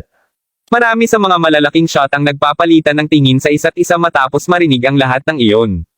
Upang isipin na ang isang magnanakaw ay talagang nakapagpunta sa lugar na ito. Bakit ginagawa kahit na ang mga Snyders? Oo. Gayon din, nasasaktan ng mga bata sa kindergarten. Paano brutal at hindi makatao? Ang mga bulungan na tinatalakay ang sitwasyon ay napunan ang lugar habang ang karamihan ng tao ay dahan-daang lumago at mas nasiyahan. Hindi na kailangang mag-alinlangan kung gaano rin kay Toto ang kanilang mga paghahabol. Pagkatapos ng lahat, higit sa 20 tao ang sumugod sa lugar na ito upang makuha lamang ang isang solong tao. Ang bawat isa ay masigasig na alamin kung ano ang gagawin ni G. Snyder, nakasumpa-sumpa sa pagkakaroon ng masamang ugali. Alam na ang kanyang susunod na pagkilos ay maghuhusga sa iba sa kanyang moralidad, alam ni G. Snyder na kailangan niyang gumanap ng maayos. Sa pag-iisip na iyon, tinignan niya ng masama ang mga sondang kay Gerald bago sabihin, "Upang isiping napunta ka sa seremonya ng aking pamilya upang magtago pagkatapos na gumawa ng napakaraming mga kasalanan." Tuldok-tuldok. Ang pagpunta dito matapos na maging sanhi ng gayong eksena, ipapaalam ko sa iyo na ikaw siguradong nililigawan ang kamatayan. Hindi siya ang gumawa. Kinumbinsi si Riley na totoong hindi inaasahan ang sitwasyon na masisira. Matapos ang napakaraming tao ang sumulong na inaangkin na si Gerald ang may kagagawan, si G ang mabagal na lumalagong pagpatay ng layunin ni Snyder ay ginagawa lamang ang kanyang mga unang plano ng higit pa at higit na nakalayo. Mismong si Gerald ngayon ay casual na nakatingin sa mga taong tumawag sa kanya. Bagaman lahat sila ay nakadamit ng mga karaniwang damit, lahat sa kanila ay medyo masigla upang maging simpleng vendor. Malinaw na lahat sila ay bihasa sa martial arts. Tumingin sa ama at anak ng pamilyang Gross na nakatayo sa gilid, madaling pinagsama ni Gerald ang 2 at 2. Kabanata 1193. Gayunpaman, pinili ni Gerald na huwag ipagtanggol ang kanyang sarili kahit papaano hindi pa.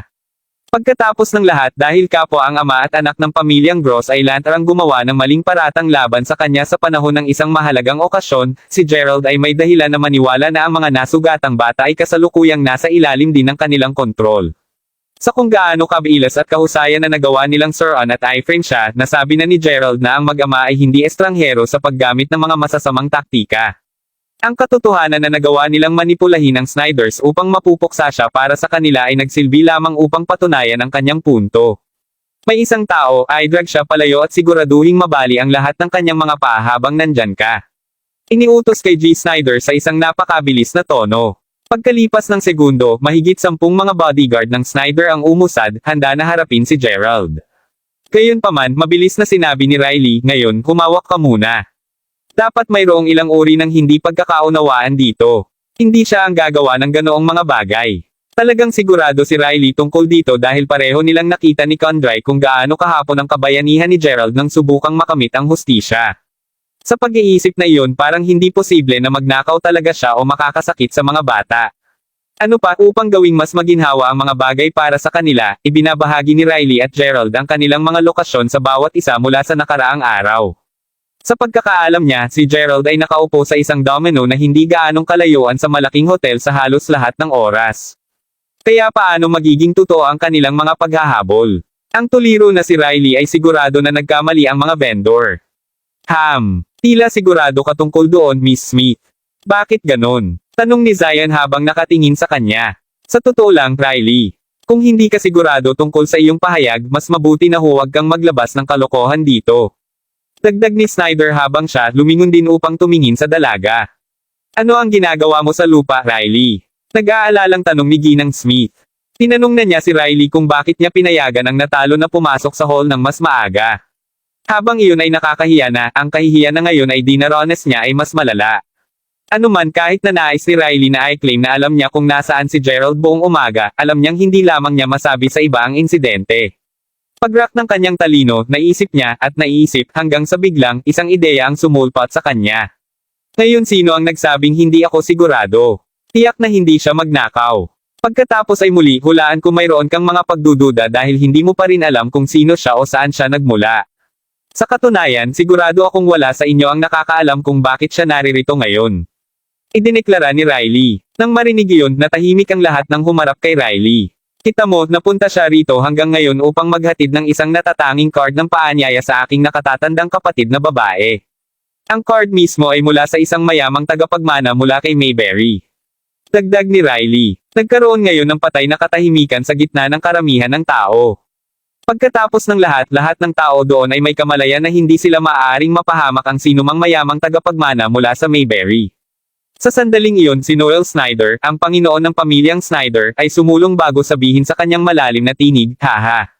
Sinabi mo na lumapit siya upang magpadala ng isang sulat sa ngalan ng isang mayamang tagapagmana mula kay Mayberry. Tiyak na hindi siya hitsura ng isang subordinate ng anumang mayamang tagapagmana. I mean tingnan mo na lang ang damit niya. Kahit napipiliin nating maniwala na narito talaga siya upang magpadala ng isang natatanging card ng paanyaya, sino ang mayamang tagapagmana na nag-utos sa kanya na ipadala ito? Manalo ka. Ang kanyang kasuotan ay karaniwan dahil ang mayamang tagapagmana na nagpadala ng imbitasyon card ay isang napaka-misteryosong tao mula sa Mayberry na Jane Austen na mapanatili ang isang mababang profile. Matapos sabihin iyon, inilagay ni Riley ang kanyang dalawang kamay sa baywang bago idinagdag, at ang mayamang tagapagmana na pinag-uusapan ay si G. Crawford mula sa Mayberry. Sa sandaling tapos na si Riley sa pag-drop ng kanyang bombshell, ang karamihan ay agad na sumabog. Kahit na ang mga malalaking pagbaril sa internasyonal na nakatayo sa itaas ng mataas na platform, ay hindi mapigil ang mapatitig ang mata kay Riley sa sobrang paniniwala nila. Ayon sa mga alamat, nagmamay-ari si G. Crawford ng halos kalahati ng mga pag-aari at kayamanan sa buong mundo, na ginagawang isang tunay na misteryoso at prestihiyosong mayaman na mana. Dahil ang lahat mula sa larangan ng negosyo ay narinig ang pangalang iyon dati, wala kahit isang tao ang naglakas loob na lumungkot ngayon. Isang mayamang tagapagmana na may apelyido ng Crawford na nasiyahan sa pagpapanatili ng isang mababang profile, walang duda tungkol dito. Talagang tinutukoy niya si G. Crawford na iniisip ng lahat. Sa pag-iisip na iyon, wala nang nagawang mapanatili ang isang cool na ulo. Kabanata 1194. Naramdaman mismo ni Condry na bumilis ang tibok ng kanyang puso, lubos na nabigla sa sinabi ni Riley. Alam na alam niya na ginagawa lang ni Riley ang lahat ng ito sa kanyang pagtatangka na iwaksi si G. Snyder na magpatuloy na sundan siya. Sa pagsasama ng isang makapangyarihang at maimpluwensyang karibal, inaasahan nila na si G. Snyder ay urong matapos mapagtanto na ang kanyang katunggali ay mas malakas kaysa sa kanya. Gayunpaman, hindi inaasahan ni Condry na talagang palakihin ng kanyang kapatid ang mga katotohanan. Upang isipin na nakuha pa niya si G. Crawford mula sa Mayberry na kasangkot. Samantala, si Zion at ang mga mula sa kanyang pamilya ay tahimik lahat, hindi naglakas loob na sabihin kahit isang salita habang ang kanilang mga binti ay nanginginig sa kanilang stupefied estado. Pagkatapos ng lahat, alam ng pamilya na ang mga sakop ni G. Crawford ay lahat ng husay sa martial arts. Dahil tulad ng sinabi ni Abner, napakalakas ni Gerald, nangangahulugan iyon na mayroong mataas na pagkakataon na siya talaga ang nasasakupan ni G. Crawford. Ibig sabihin nito na nasaktan natin si G. Crawford? Patuloy ba tayong mapapahamak pagkatapos? Huwag nang magtagumpay muli. Ito ang mga saloobin ng mga mula sa pamilya ni Zion na lahat ay namumutla sa puntong ito. Tungkol naman kay Ginang Smith habang siya ay sa una ay tutol sa desisyon ng kanyang anak na payagan si Gerald, sa oras na marinig niya ang paliwanag ni Riley, pakiramdam niya ay nakarating siya sa tuktok ng kanyang buhay. Ano? Hindi katakataka na ang kanyang dalawang anak na babae ay gawin ng misteryosong kumilos buong umaga. Bilang ito ay naging G. Crawford tila nagkaroon ng interes sa Condry. Kahit na partikular na nagpadala siya ng isang tao upang aanyayahan ang kanyang panganay na anak na babae sa ilang okasyon. Ito, kung ikukumpara kay G. Crawford, si G. Snyder ay walang iba kundi ang dumi. Lahat. Gaano ka manggahas na makuha ang pagmamahal ng aking anak na babae kung ikaw ay mas mababa kay G. Crawford sa lahat ng mga aspeto? Akala ni Ginang Smith sa sarili sa kaba. Ang mag-asawang Snyder at ang kanilang mga anak na nasa entablado pa rin ay nagpapalitan ng tingin sa isa't isa sa halip na nabalisa. Partikular na si G. Snyder ay tila siya ay sinaktan lamang ng kidlat, napakalawak na damdamin ng paninibugho at kawalan ng kakayahan na umiikot sa loob niya. Kung sa bagay, hindi lamang nasira ang kanyang pag-asa at plano, ngunit lahat ng pag-aari niya ay maaaring maalis sa kanya ngayon. Gayunpaman, sabay-sabay niyang pinahahalagahan ang nakakapangilabot na pakiramdam. Sa pamamagitan nito, takot na takot siya upang hindi magpakita ng anumang mga palatandaan ng paglaban, at alam niya na ito ay para sa pinakamahusay, kahit papaano, upang hindi siya magtatapos sa paghuhukay ng isang mas malalim na libingan para sa kanyang sarili. Hindi alintana, hindi lamang sila ang nabulabog ng paghahayag. Si Gerald mismo ay malapad ang mata dahil sa pagkabigla habang iniisip ang sarili, the hell.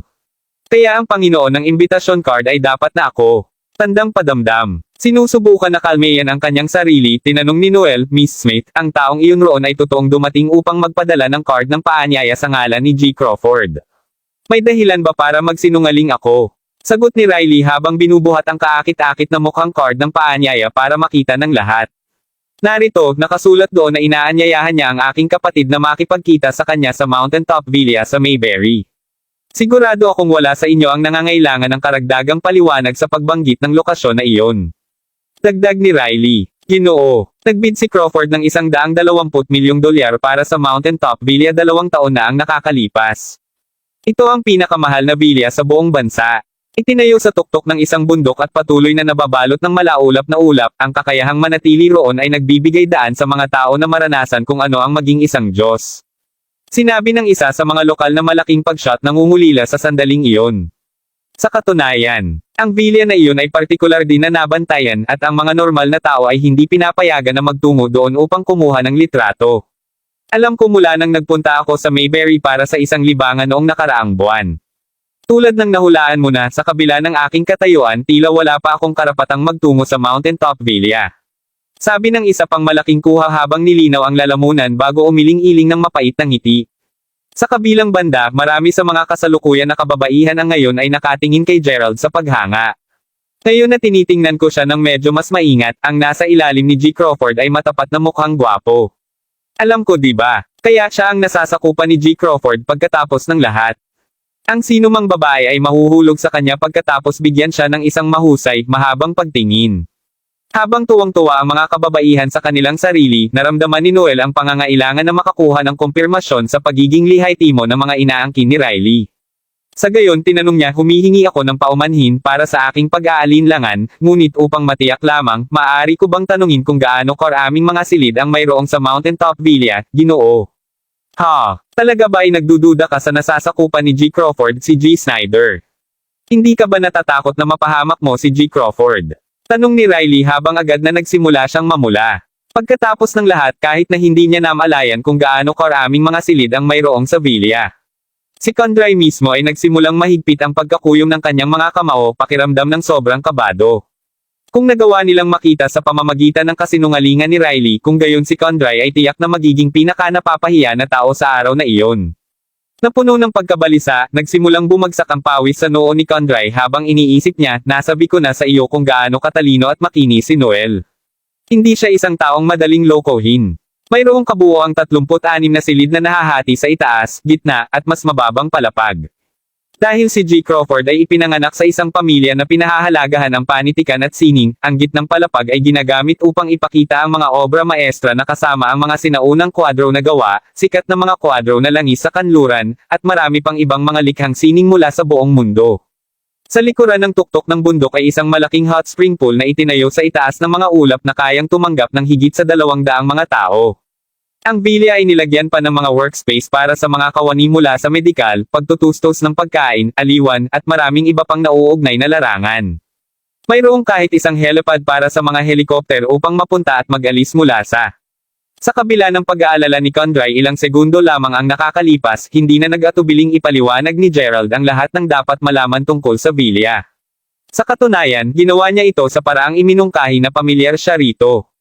Matapos na tapusin si Gerald, kapwa sila Riley at Condray ay kay Gerald lamang ang tumingin kay Gerald sa lubos na hindi paniniwala. Kabanata 1195. Pagkatapos ng lahat, inilarawan ni Gerald ang Mountaintop Villa sa napakahusay na detalye na tila talagang nanirahan siya roon, at hindi rin sa maikling panahon. Paano pa siya naging pamilyar sa lugar na iyon? Habang si Condray at Riley ay tiyak na nagulat, ang Snyders at ang lahat na naruroon ay halos walang natitirang kulay sa kanilang mga mukha. Ang mukha ni Noel ay nagbago na rin sa puntong ito, at ngayon ay nakatingin siya kay Gerald ng mas magalang. Kung sa bagay, matagumpay lamang na inilarawan ni Gerald ang lahat sa isang labis na detalyadong paraan, may malalaman tungkol sa Mountaintop Villa. Malinaw na wala ng iba pang naglakas loob na pagdudahan ang pagiging lihai-timo ng pagkakakilanlan ni Gerald. Tiyak na si Gerald ang totoong deal. Mabilis na bumaba si Noel ng entablado bago yumuko ng bahagya kay Gerald at sinasabing, kaya't mayroon tayong kilalang panauhing kasama natin ngayon. Mangyaring patawarin ang Snyders sa hindi ka pagbati agad sa iyo ng mas maaga. Inaasahan namin na patatawarin mo ang aming mga pagkakamali. Naturally, hindi niya binibigyan ng respeto si Gerald. Kung sa bagay, si Gerald ay walang iba kundi isang nasasakupan. Hindi, maliwanag na ginagawa niya ito upang ipakita ang kanyang paggalang kay G. Crawford. Mismong si Riley ay medyo nadama ni Gerald ngayon. Pagkatapos ng lahat, kahit na ang kanilang kasinungalingan ay halos nakalantad ng mas maaga at hinayaan niya lamang silang makitungo sa iba pa, naging matalino si Gerald at talagang nanatili upang tulungan sila.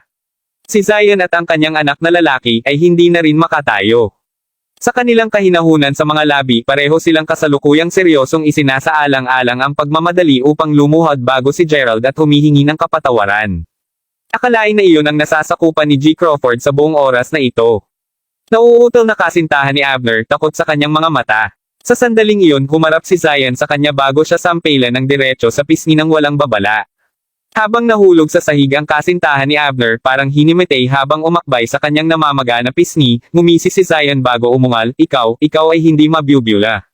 Nasira ang pamilya namin ngayon dahil sa iyo. Hawakan mo. May hindi dumaragdag. Sigaw ng isang kabataan mula sa karamihan ng tao sa labas ng asol. Anong ibig mong sabihin? Tanong ni Noel. Kaya kita mo tumungo ako sa North Bay upang makipag-ayos sa ilang mga usapin sa negosyo ilang buwan na ang nakakaraan. Bumalik noong nandoon ako, narinig ko ang ilang mga alingaw-ngaw na ang isang pangunahing insidente ay sinapit ang pamilya ni G. Crawford na naninirahan doon. Sa simpleng paglalagay nito, hiwalay si G. Crawford mula sa pangunahing pamilya Crawford at ilang sandali lamang, misteryosong nawala siya. Gayunpaman, isipin mo na ito ay balita mula sa higit sa isang taon na ang nakalilipas. Anuman mula sa narinig ko noon, ang Mountaintop Villa ay tila nailipat sa pamilyang Moldel, at ganoon din ang napunta sa Wayfair Mountain. Hindi ba medyo kakaiba na muling lilito ulit si G. Crawford? Si Other pa ang katotohanan na inimbitahan niya ang dalaga ng pamilyang Smith na magtungo sa Mountaintop Villa, na marahil ay hindi na niya pagmamayari upang salubungin siya. Prangka ako at sasabihin kung tumawag ako sa ilan sa aking mga kaibigan mula sa North Bay ilang minuto lamang ang nakakaraan. Tila, ang kinaroroonan ni G. Crawford ay hindi pa rin nalalaman hanggang sa araw na ito. Ipinaliwanag ang kabataan ng walang alinlangan sa kanyang boses. Panipi tuldok. Mayroon kang punto. Sagot ni Noel habang naiklik ang kanyang dila na tila may naaalala sa oras na iyon. Naturally, si Riley ay natigilan sa biglaang pagbabalik ng mga pangyayaring ito at agad niyang pinagmasdan ang kabataan na nagpalaki ulit ng pag-aalinlangan ng lahat. Ikaw motherfucker. Nagtagumpay na kami na maniwala sila sa amin ng mas maaga. Bakit ba kailangan mong magsalita ng sobra? Naisip ni Riley sa sarili, ngayon na sobrang sabik na kailangan niyang pigilan ang sarili mula sa paglipad sa isang galit. Si Noel mismo ay lumingon kay Gerald bago magtanong kung maaari kong malaman kung si G. Crawford ay bumalik sa Mayberry, Ginoo. Wala pa siya. Gayunpaman, alam ko na balak niyang bumalik doon minsan, sagot ni Gerald. Habang ang nagdududa na kabataan mula kanina ay malinaw na hindi kumbinsido sa paliwanag ni Gerald, itinaas lang ni Noel ang kanyang kamay bago pa magtanong ang iba pa. Ngayon huwag tayong maging masyadong naiinip mga kababaihan at Ginoo. Medyo totoo lang, walang silbi upang pag-usapan kung bumalik na si G. Crawford o hindi. Hintayin na lang natin ang pagdating ng misteryosong panauhing iyon. Kapag nandito na siya, malalaman nating lahat ang totoo. Kung sa bagay, ang panauhing pinag-uusapan ay kabilang din sa pamilya Crawford. Natatawang sabi ni Noel. Nang marinig iyon, lahat ay agad na nag-intriga. Maaari kay Noel na makipag-ugnay sa mga Crawfords. Dahil ikaw ang nasasakupan ni G. Crawford, nagtataka ako kung kilala mo kung sino ang kilalang panauhing dumadalo ngayon. Maaaring hindi sinabi sa iyo ni G. Crawford na nagpapadala siya ng isang panauhin. Tanong ulit ni Noel, medyo magalang pa rin. Si Noel ay isang taong pamilyar sa pamamalakad ng mundo. Alam na mayroong isang pagkakataon na si Gerald ay tunay na nagtatrabaho sa ilalim ng isang napakalakas at maimpluwensyang tao, hindi siya naglakas loob na saktan siya ng higit sa kailangan niya hanggang sa makuha niya ang katotohanan. Umiling-iling lang si Gerald bago sumagot, wala akong ideya kung sino ang darating. Tulad ng sinabi ko, sinabi lamang sa akin ni G. Crawford na ipadala ang imbitasyong card. Panipi, Kabanata 1196. Matapos sabihin iyon, si Gerald mismo ay nagsimulang magtaka, ang mga tao mula sa aking pamilya ay darating. Sino kaya sila? Tulad ng para sa iba pa, marami ang nag-click sa kanilang mga dila habang tinatalakay nila kung gaano kakaiba ang paglipas ng mga kaganapan. Manalo ka. Mas mabuti pang isipin mo kung hindi ka totoong nasasakupan ni G. Crawford. Sasabihin ko ito ngayon na naglakas loob akong ipahayag ang posibilidad na hindi ka nagtatrabaho sa ilalim ni G. Crawford dahil may isang beses na isang kaso kung saan may nagpanggap na sila siya. Matapos linlanggan ang maraming tao sa North Bay, ang tunay na Crawfords kalaunan ay nahuli ng hangin ang ginagawa ng panggagaya. Mula sa araw na iyon pasulong, ang taong iyon kasama ang kanyang pamilya ay nawala na lang sa harap ng planeta. Sa pag-iisip na iyon kung ikaw ay tunay na isang impersonator, ngayon ay ang oras upang magtapat. Kung gagawin mo ito, magkakaroon ka ng mas mataas na pagkakataong umalis ng buhay. Sabi ng kabataan mula noon. Narinig iyon, agad na humugot si Riley sa takot. Tila na ang insidente ay naging mas magulo. Paano niya ito maaayos? Si Condry mismo ay napuno ng takot matapos marinig na ang mga taong kasangkot sa pekeng G. Crawfords ay tuluyang mapuksa kasama ang kanilang mga pamilya. Ang pinakapangit na bahagi ay alam na niya ngayon na ang mga mula sa tunay na pamilyang Crawford ay malapit nang dumating. Ako ang totoong deal. Ganting sagot ni Gerald. Tama na. Sigaw ni Condry sa sandaling iyon, pinapanahimik ang lahat habang nagpapalitan ng palitan ulit ng tingin. Ngayong alam na rin na siya ay may potensyal na lumikha lamang ng isang napakalaking sakuna, hindi rin naglakas loob si Riley na magsabi ng isa pang salita. Mismong si Ginang Smith mismo ay tila nahuli sa bagay na hindi tama at ang kanyang naunang pinanibik ay ngayon ay lumipat sa takot. Pagkatapos ng lahat, kung siya ay tunay na isang imposter, lahat sila ay mapapatay. Walang sino man ang may kakayahang makitungo sa pamilyang Crawford, ang totoo ay ang card ng paanyaya ay peke. Tandang padamdam panipi. Idineklara ni Condry habang kinagat niya ng bahagya ang ibabang labi bago itapon ang card sa sahig. Habang nakalatag ang ground card sa imbitasyon, tiningnan ni Condry ang mga salitang nakasulat dito. Inaanyayahan si Miss Condry Smith na makipagkita kay G. Crawford sa Mountaintop Villa. Lalo niyang tiningnan ang mga salita, mas nararamdaman niyang nilapastangan nila siya. Hindi lang niya nakayaang panatilihin ang harapan. Panipi tuldok-tuldok-tuldok. Kaya't ito ay talagang peke. Sumigaw ng maraming tao mula sa karamihan habang ang isang pag-ingay ay nagsimulang magluto. Habang si Noel ay natigilan sa paghahayag, si Zion mismo ay halos bumagsak sa sahig sa kanyang kasiyahan. Kanina pa siya nasa ilalim ng labis na pressure na sa wakas ay nabasa niya ang sarili. Pagkatapos ay muli, walang sino man ang maaaring sisihin sa kanya dahil ang dami ng presyon na kinakaharap niya ay higit pa sa kung ano ang makitungo sa anumang regular na tao. Nararamdaman na siya ay muling ipinanganak, Zion pagkatapos ay tuwang-tuwa sinabi, ako, makukuha ko muna ang isang pagbabago. Habang ang lalaki ay mabilis na tumakbo upang palitan ang pantalon, inaasahan na mabilis na bumalik upang mapanood ang natitirang drama, ang balisa at maluha-luhang mata na si Ginang Smith ay tumingin sa kanyang anak na babae bago nagtanong, ano ang eksaktong nangyari, anak na babae?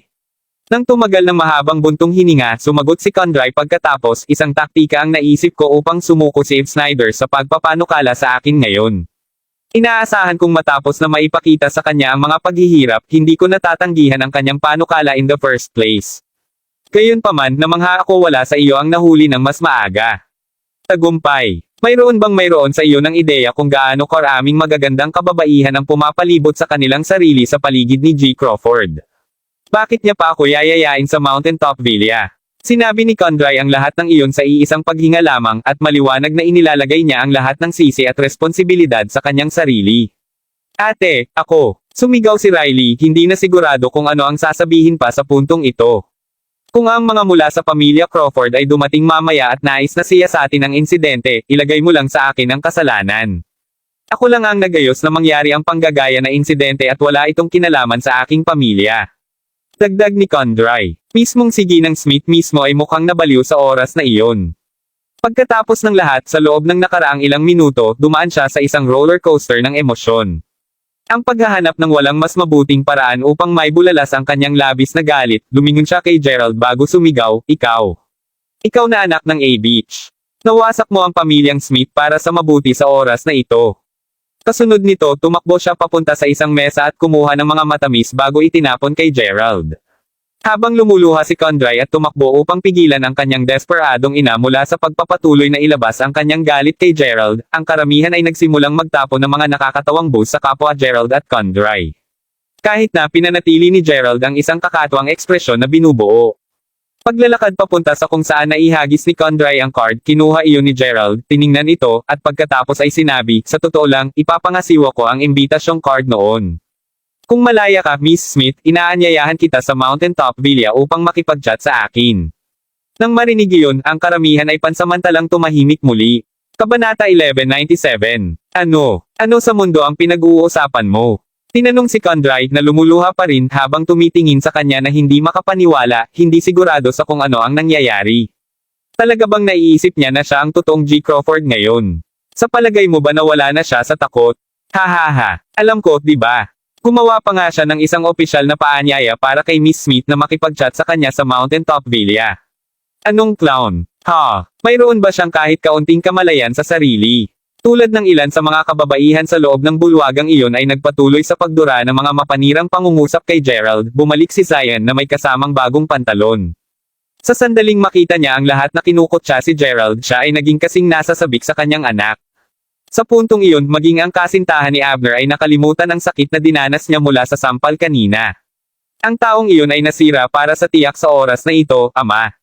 Hindi lamang niya ginaya ang lingkod ni G. Crawford ng mas maaga, ngunit ngayon ay nagpapanggap siyang G. Crawford mismo. Gusto kong makita kung paano niya ood ang sarili niya sa isang ito. Masungit na ungol ng babae. Habang lumalaki ang sitwasyon at mas magulo, ang pintuan ng malaking bulwagan ay dahan-daang binuksan. Kasunod nito, sumigaw ang isa sa mga naghihintay, dumating na ang kilalang bisita. Alam na ang pinag-uusapan na panauhin ay isang tao mula sa pamilya Crawford, katahimikan ang naganap halos agad-agad habang lahat, kasama si Gerald at mga nasa itaas ng entablado, ay lumingon upang tumingin sa pintuan. Kapag ang dalawang malalaking pintuan ay buong nabuksan, halos 50 mga kotse ng Maybach ang makikita na nakaparada ng pulang carpet na patungo sa silid. Pagkalipas ng segundo, binuksan ang mga pintuan sa lahat ng mga kotse, halos sabay-sabay, at ang mga itim na nababagay na tanod ay lumabas na may labis na paggalang na paninindigan. Habang ang lahat ay nanatiling gulat at sa pagkamangha sa eksena, isang nasa katanghaliang lalaki ang dinala sa pulang carpet ng isa sa mga gwardya, at nagsimula siyang mahinahon na naglalakad patungo sa karamihan ng tao. Ang lahat na nakaupo pa rin ay kaagad na tumayo habang si Noel at ang iba pang Snyders ay mabilis na tumakbo papunta sa pintuan upang salubungin ang pinakamalaking shot sa loob ng larangan ng negosyo. Pinakahabang panahon naming hinintay ang iyong pagdating, G. Lyle. Narito ka na rin sa wakas. Pati kay Noel habang gumagawa siya ng isang matalim na pana na hinimok ang iba pang mga junior ng pamilya Snyder na gawin din ito. Masyado kang magiliw, Chairman Snyder. Medyo huli na ako mula nang makipag-usap muna sa ilang mga issue. Sagot ng nasa katanghaliang lalaki habang siya at ang iba pang mga gwardya ay nagsimulang maglakad papasok sa malaking bulwagan. Ang kasiyahan kong makilala ka, G. Lyle. Salamat sa paglalaan ng oras upang dumating, G. Lyle. Habang ang iba naman ay pumalit na tumango at binati ang nasa katanghaliang lalaki, hindi mapigilan ni Condry na maramdaman, habang nakatingin siya kay G. Lyle at mga bodyguard niya, na ang pagkakaroon lamang ng pamilya Crawford ay agad na nakapagpabago ng kapaligiran ng lugar. Tuldok. Kahit na ang mga bodyguard ng Crawford mismo ay nakaramdam ng sabay na pagpapataw at kamangha-mangha. Gayunpaman siya, sa lahat ng mga tao, alam na hindi ito ang oras para sa kanya upang humanga sa Crawfords. Sa lahat ng katapatan, si Condry ay takot na takot ngayon. Natatakot siyang may maglantad sa insidente na nangyari kanina. Kung mangyari iyon, kung gayon ang kapalaran ng pamilya Smith ay tiyak na mababago. Si Ginang Smith ay masasabing mas takot pa kaysa sa kanyang anak na babae, at pinapanatili niyang mababa ang kanyang ulo sa buong oras, na kamukha ng isang mag-aaral sa elementarya na nagkamali lamang at naghihintay na mapag-alitan ng guro. Tulad ng sinabi nila, gayunpaman, ang higit na takot sa isang bagay na nangyayari, mas malamang na mangyari ito. Sa sandaling iyon, si Zion ay gumawa ng isang hakbang pasulong bago sabihin, speaking of which, Chairman Lyle, mayroong isang insidente na nais kong ipaalam sa iyo. Kita mo, bago ka dumating, may gamaya kay G. Crawford sa pag-asang linlanggen tayong lahat. Mayroong dalawang kadahilanan kung bakit niya ito ginagawa. Una, nais niyang ipakita kung saan siya nakatayo sa harap ni Chairman Lyle. Sa pamamagitan ng pagbibigay ng isang kontribusyon, ang pamilya Gross ay maaaring potensyal na kumita ng isang pagkakataon para sa napakalaking kaunlaran. Tulad ng para sa pangalawang kadahilanan, nais lamang niyang gamitin ang pagkakataon na matanggal ang bastard na iyon upang makapaghiganti sa kanyang anak. Ganoon ba? Sagot ni Chairman Lyle habang ang ekspresyon nito ay agad na naging mapanglo. Ang 40 mga bodyguard na nakatayo sa likuran niya na hindi pa nakakaupo sa kabila ng pagkakaroon ng mga espesyal na upuan na inayos para sa kanila ay napakasimangot din. Sa kanila, si G. Crawford ay isang tao na may pambihirang katayuan at ang sinumang maglakas loob na igalang siya ay kailangang mamatay. Panipi tuldok. Sinisiyasat mo na kung sino ang taong iyon. Tinanong ni Chairman Lyle sa isang may galit na tono. Puno ng tuwa at natutuwa na binago niya ang pantalon kanina saka tumakbo si Zion papunta kay Chairman Lyle habang sumisigaw sa isang malinaw na boses. Kabanata 1198. Hindi mo kailangang tumingin sa malayo, G. Lyle. Para sa taong iyon ay kasama natin. Siya ang nagpapanggap. Idineklara ni Zion habang tinuturo niya si Gerald. Bago pa man lumingon si Chairman Lyle, mabilis na tumakbo si Abner at ang kasintahan, malinaw na balak na magpakitang gilas na idinagdag pa nila, talaga, Chairman Lyle. Alam mo sinubukan niyang lokohin ang lahat na maniwala na ang tunay na G. Crawford ay inimbitahan si Condry sa Mountaintop Villa ng mas maaga. Tinitiyak ko sa iyo na ang lahat dito ay maaaring magpatotoo sa aking pahayag. Anong bastard? Angal ni Chairman Lyle nang agad siyang lumingon at tignan kung saan nakaturo si Zion. Hinahabol ang kanilang paghinga, handa na ang lahat na makita si flip out ni Chairman Lyle. Gayunpaman sa halip ay sinalubong sila ng nakakagulat na paningin sa kanya na nanginginig sa lugar. Hindi lang din siya. Ang lahat ng iba pang mga tanod sa Crawford ay pantay na natigilan tulad ni G. Lyle. Hindi niya ito kasalanan. Ako ang nagsabi sa kanya na gayahin si G. Crawford. Kung mayroong sinumang kailangang parusahan, ako ito. Sinusunod lang niya ang mga order ko. Sigaw ni Condry habang napangisi siya. Narinig iyon, bumungad ang pagkabalisa ni Ginang Smith. Inaakbayan na nila ang iba. Bakit ang kanyang hanggal na anak na babae ay tumataas upang masisi sa halip?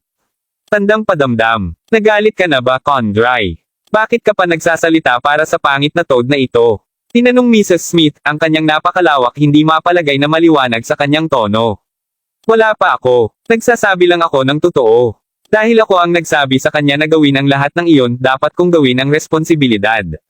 Sagot ni Condry. Bago pa makapagbalita si Ginang Smith, biglang narinig niya ang pagsigaw ni G. Lyle ng sobrang hirap, Mr. Crawford. Paglingon sa kanya, laking gulat ng lahat nang makita siyang napuno ng luha habang ang lalaking nasa edad na lalaki ay malakas na nanginginig. Kasunod nito, ang iba pang mga tanod ay yumuko ng malalim bago sumigaw ng sabay, Mr. Crawford. Nakatayo kami sa harap mo ng may lubos na respeto. Ang sigaw mismo ay napakalakas na halos pakiramdam tulad ng buong istruktura ay umikli sandali doon, naiwan ang lahat na ganap na walang gulo. Habang ang ama at anak na Snyder ay natagpuan ang kanilang mga mata, ang mag-ama mula sa pamilyang Gross, na tumatawa ng tusaw ilang segundo lamang ang nakakalipas, sa kabilang banda, natagpuan ang kanilang sarili na hindi man maisara ang kanilang mga panga sa kanilang ganap na hindi paniniwala. Sa katunayan, sila ay nakanganga ng napakalawak na ang isa ay maaaring magpuno ng isang itlog doon ng walang anumang issue. Mr. Crawford, kami, dapat ay narinig natin ng mali, di ba? Habang naging matigas ang kapaligiran, simpleng sagot ni Gerald, medyo matagal na mula nang huli kaming magkita, Zack. Talagang hindi niya inaasahan na si Zack ang magiging espesyal na panauhing inanyayahan nila. Anuman si Zack ay matapat sa kanya, at kung hindi para sa kanya na subukan ang kanyang makakaya upang may save si Gerald noon, marahil ay hindi pa makatakas si Gerald sa lalawigan ng Salford. Sa pag-iisip na iyon, hindi nagtagal pagkatapos muling pagsama ni Gerald sa kanyang pamilya, binigyan niya si Zack ng maraming kapangyarihan at autoridad nang walang kahit na pagdadalawang isip.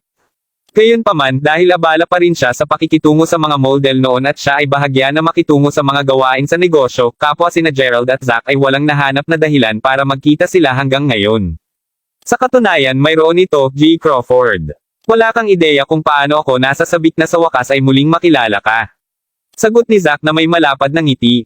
Si Condry, Riley, at si G. Smith ay natataranta, hindi simpleng tanggapin na ang taong dati nilang nilagyan ng pangalan bilang isang pulubi ay talagang ang kasumpa-sumpang G. Crawford. Ay, totoo ka bang totoong G. Crawford? Tanong ni Condry habang goal. Paglingon sa kanya, ngumiti si Gerald bago tumango ng bahagya at sumagot, I am, that is why may maagang pangangasiwa ng imbitasyong card na iyon ay 100% na totoo.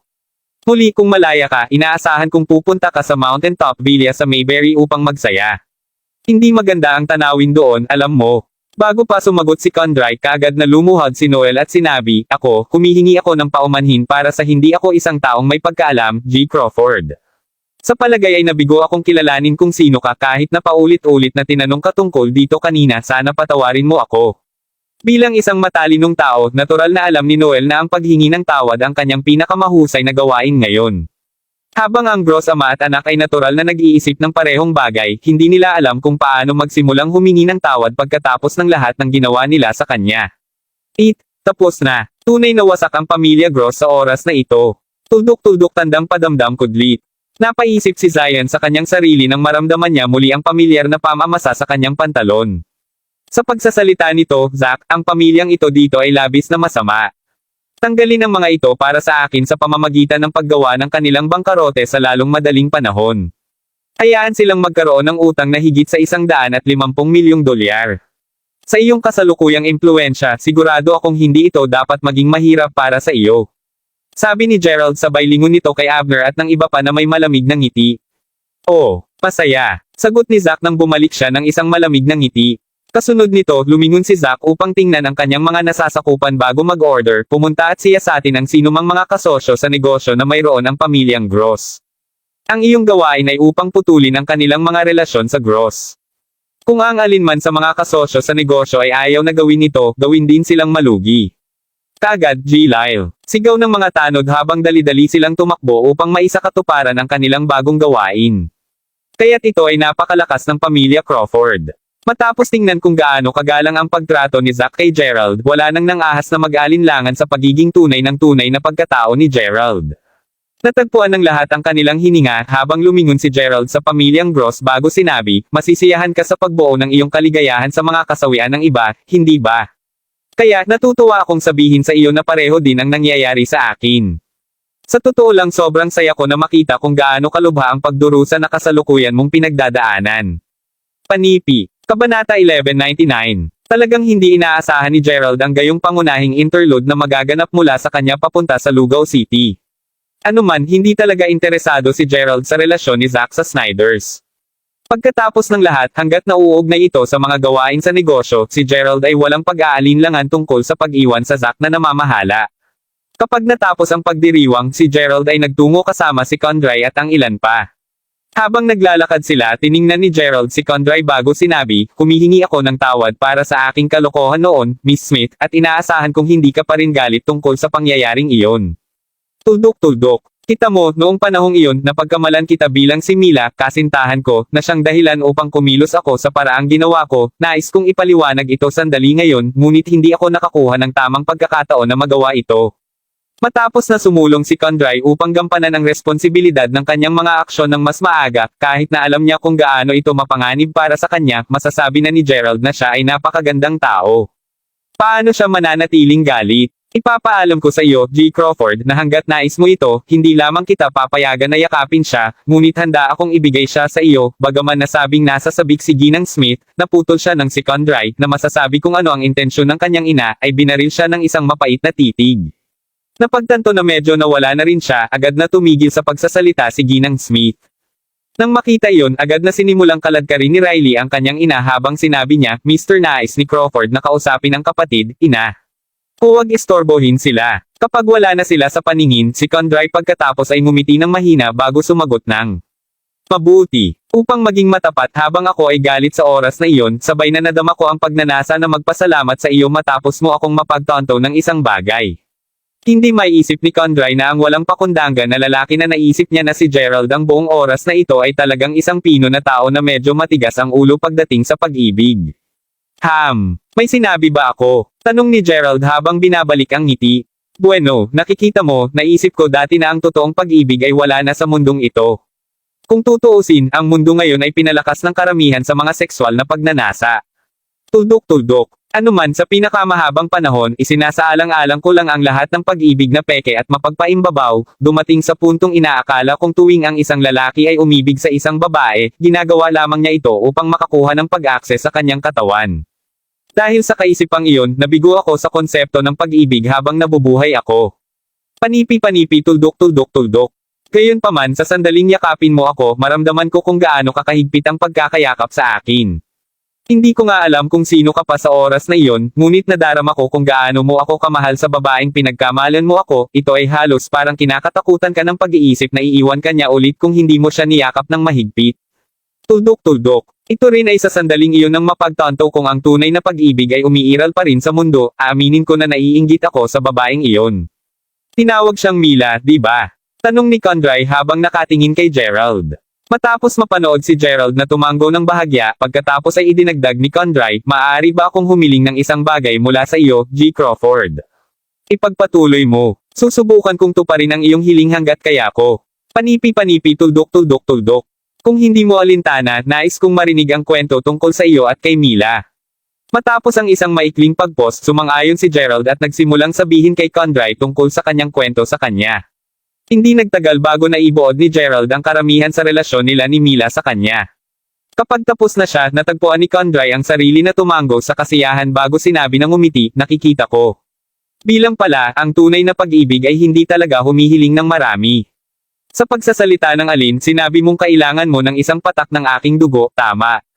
Habang hindi ako sigurado kung paano magiging kapaki-pakinabang sa iyo ang aking dugo, hindi ko alintana ang magbigay ng ilan dahil parang kailangan mo talaga ito. Sa pamamagitan nito, kinagat ni Condry ang kanyang hintuturo na naging sanhi ng kaunting dugo na magsimulang lumubog doon. Sa sandaling nakuha ni Gerald ang kailangan niya, tiningnan niya si Condry ng buong pasasalamat habang sinabi niya, kung mayroong anumang kailangan mo ng tulong sa hinaharap, alamin na maaari mong palaging lumapit sa akin. Maraming salamat, Miss Smith. Pagkuha ng bahagyang luha, pagkatapos ay sumagot si Condry, hindi na tayo dapat nagpapasalamat sa bawat isa, alam mo. Kung sa bagay, magkaibigan na tayo ngayon kaya mas mabuti nang huwag mo akong pasalamatan ulit sa hinaharap. Mga biro sa tabi, taos puso akong umaasa na makakasama mo ulit si Mila sa lalong madaling panahon, G. Crawford. Imbitahan mo ako sa iyong kasal pagdating ng oras na iyon. Panipi. Kabanata 1200. Sa iyong mga pagpapala, sisiguraduhin kong darating ang araw na iyon. Salamat. Sagot ni Gerald na agad siyang lumingon para umalis. Huminga ng malalim, hindi mapigilan ni Condry na makaramdam ng bahagyang pagkasayang habang pinagmamasdan siyang naglalakad palayo. Matapos ang distansya ng malayo si Gerald, mabilis na bumalik sa tabi ni Condry sina Riley at ang kanyang ina. Paano napunta ang pag-uusap, kapatid? Oo, bakit ganun ang iniwan ni G. Crawford? Hindi madali para sa pareho kayong magkita, alam mo. Wala bang anumang mga damdamin sa pagitan ninyong dalawa? Tinanong ang ina ni Condry, ang kanyang tinig ay puno ng pag-aalala. Sa kabila ng katotohanan na nagalaw kami, imposibleng magkasama kami, nanay. Kung sa bagay, masasabi kong totoong mahal niya ang kasintahan. Isang napakalakas na pagmamahal. Habang si Gerald ay nagkaroon ng kaunting pisikal na pakikipag-ugnay sa kanya at si Condry mismo ay hindi may kakaila na siya ay hinawakan ng kanyang banayad, sa huli, alam niya na hindi siya nanindigan ng isang pagkakataon laban sa batang babae na Mila. Sa pag-iisip na iyon, ang nagawa lamang niya ay ibigay sa kanya ang kanyang taos-pusong mga pagpapala. Ilang sandali pa ang lumipas ng si Gerald, Zack, at ilang iba pa ay nakaupo sa isang helikopter na patungo sa Mayberry. Ayos na ba ang lahat matapos akong umalis sa Mayberry? Tanong ni Gerald habang nakangiti itong nakatingin kay Zack. Ang lahat ay tumatakbo ng maayos. Matapos mong patayin ang mga mula sa pamilyang Moldel, mayroon akong ilang mga tao na naayos ang Mountaintop Villa sa hitsura nito dati. Ipapaalam ko sa iyo na ang lahat ay mukhang eksakto tulad ng kung paano mo naaalala ito ngayon.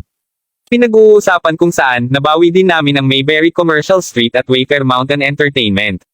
Pagkatapos ng isang taon ng pag-aayos ng Mayberry, ang lahat ay kasing ganda ng dati.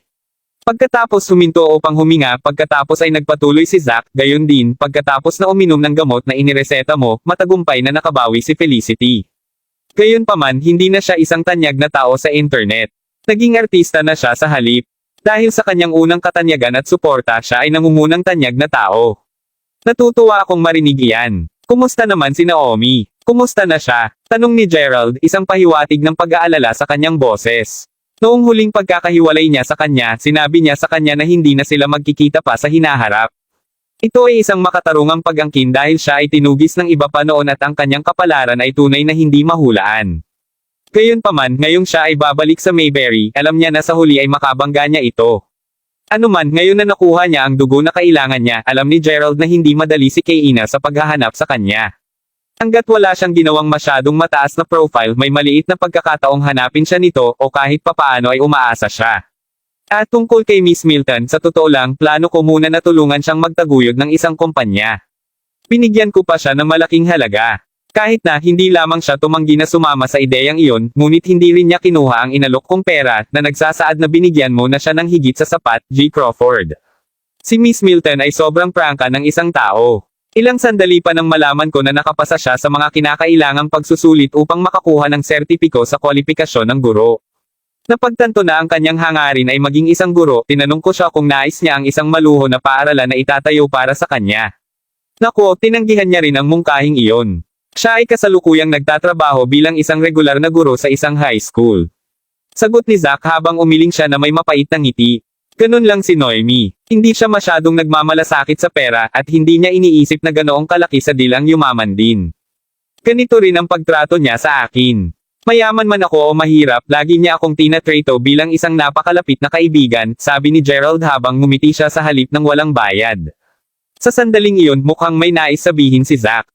Nang makita siya ni Gerald na simpleng ibinaba ang kanyang ulo sa halip na sabihin kung ano ang nasa isip niya, gayunpaman, lumingon si Gerald kay Zack bago sabihin kung may nasa isip mo, sabihin mo. Sa gayon, nais ko lamang sabihin na si Miss Milton ay tunay na isang mabuting tao. Alam mo, noong nalaman nila ni Miss Nelson na nawala ka, pareho silang sumugod sa North Bay upang magtanong patungkol sa iyo. Dahil ang pamilyang Crawford ay pinipigilan pa rin ng mga model noon, ang dalawang batang babae ay kailangang dumaan sa ilang sariling paghihirap. Narinig iyon, simpleng tumango si Gerald. Ang sinusubukan kong sabihin ay kahit hanggang ngayon, nakikipag-ugnay pa rin sa akin si Miss Milton lingguhan, na tinatanong kung may balita sa iyo. 1 taon at kalahati na niya itong ginagawa. Dagdag ni Zack. Narinig iyon, pakiramdam ni Gerald ay naantig. Paano niya hindi maintindihan ang damdamin ni Noemi para sa kanya? Maraming salamat mga kamaster sa walang sawang pagsusubaybay, isang like, share, and subscribe naman dyan mga kamaster. Abangan ang susunod pang mga kabanata.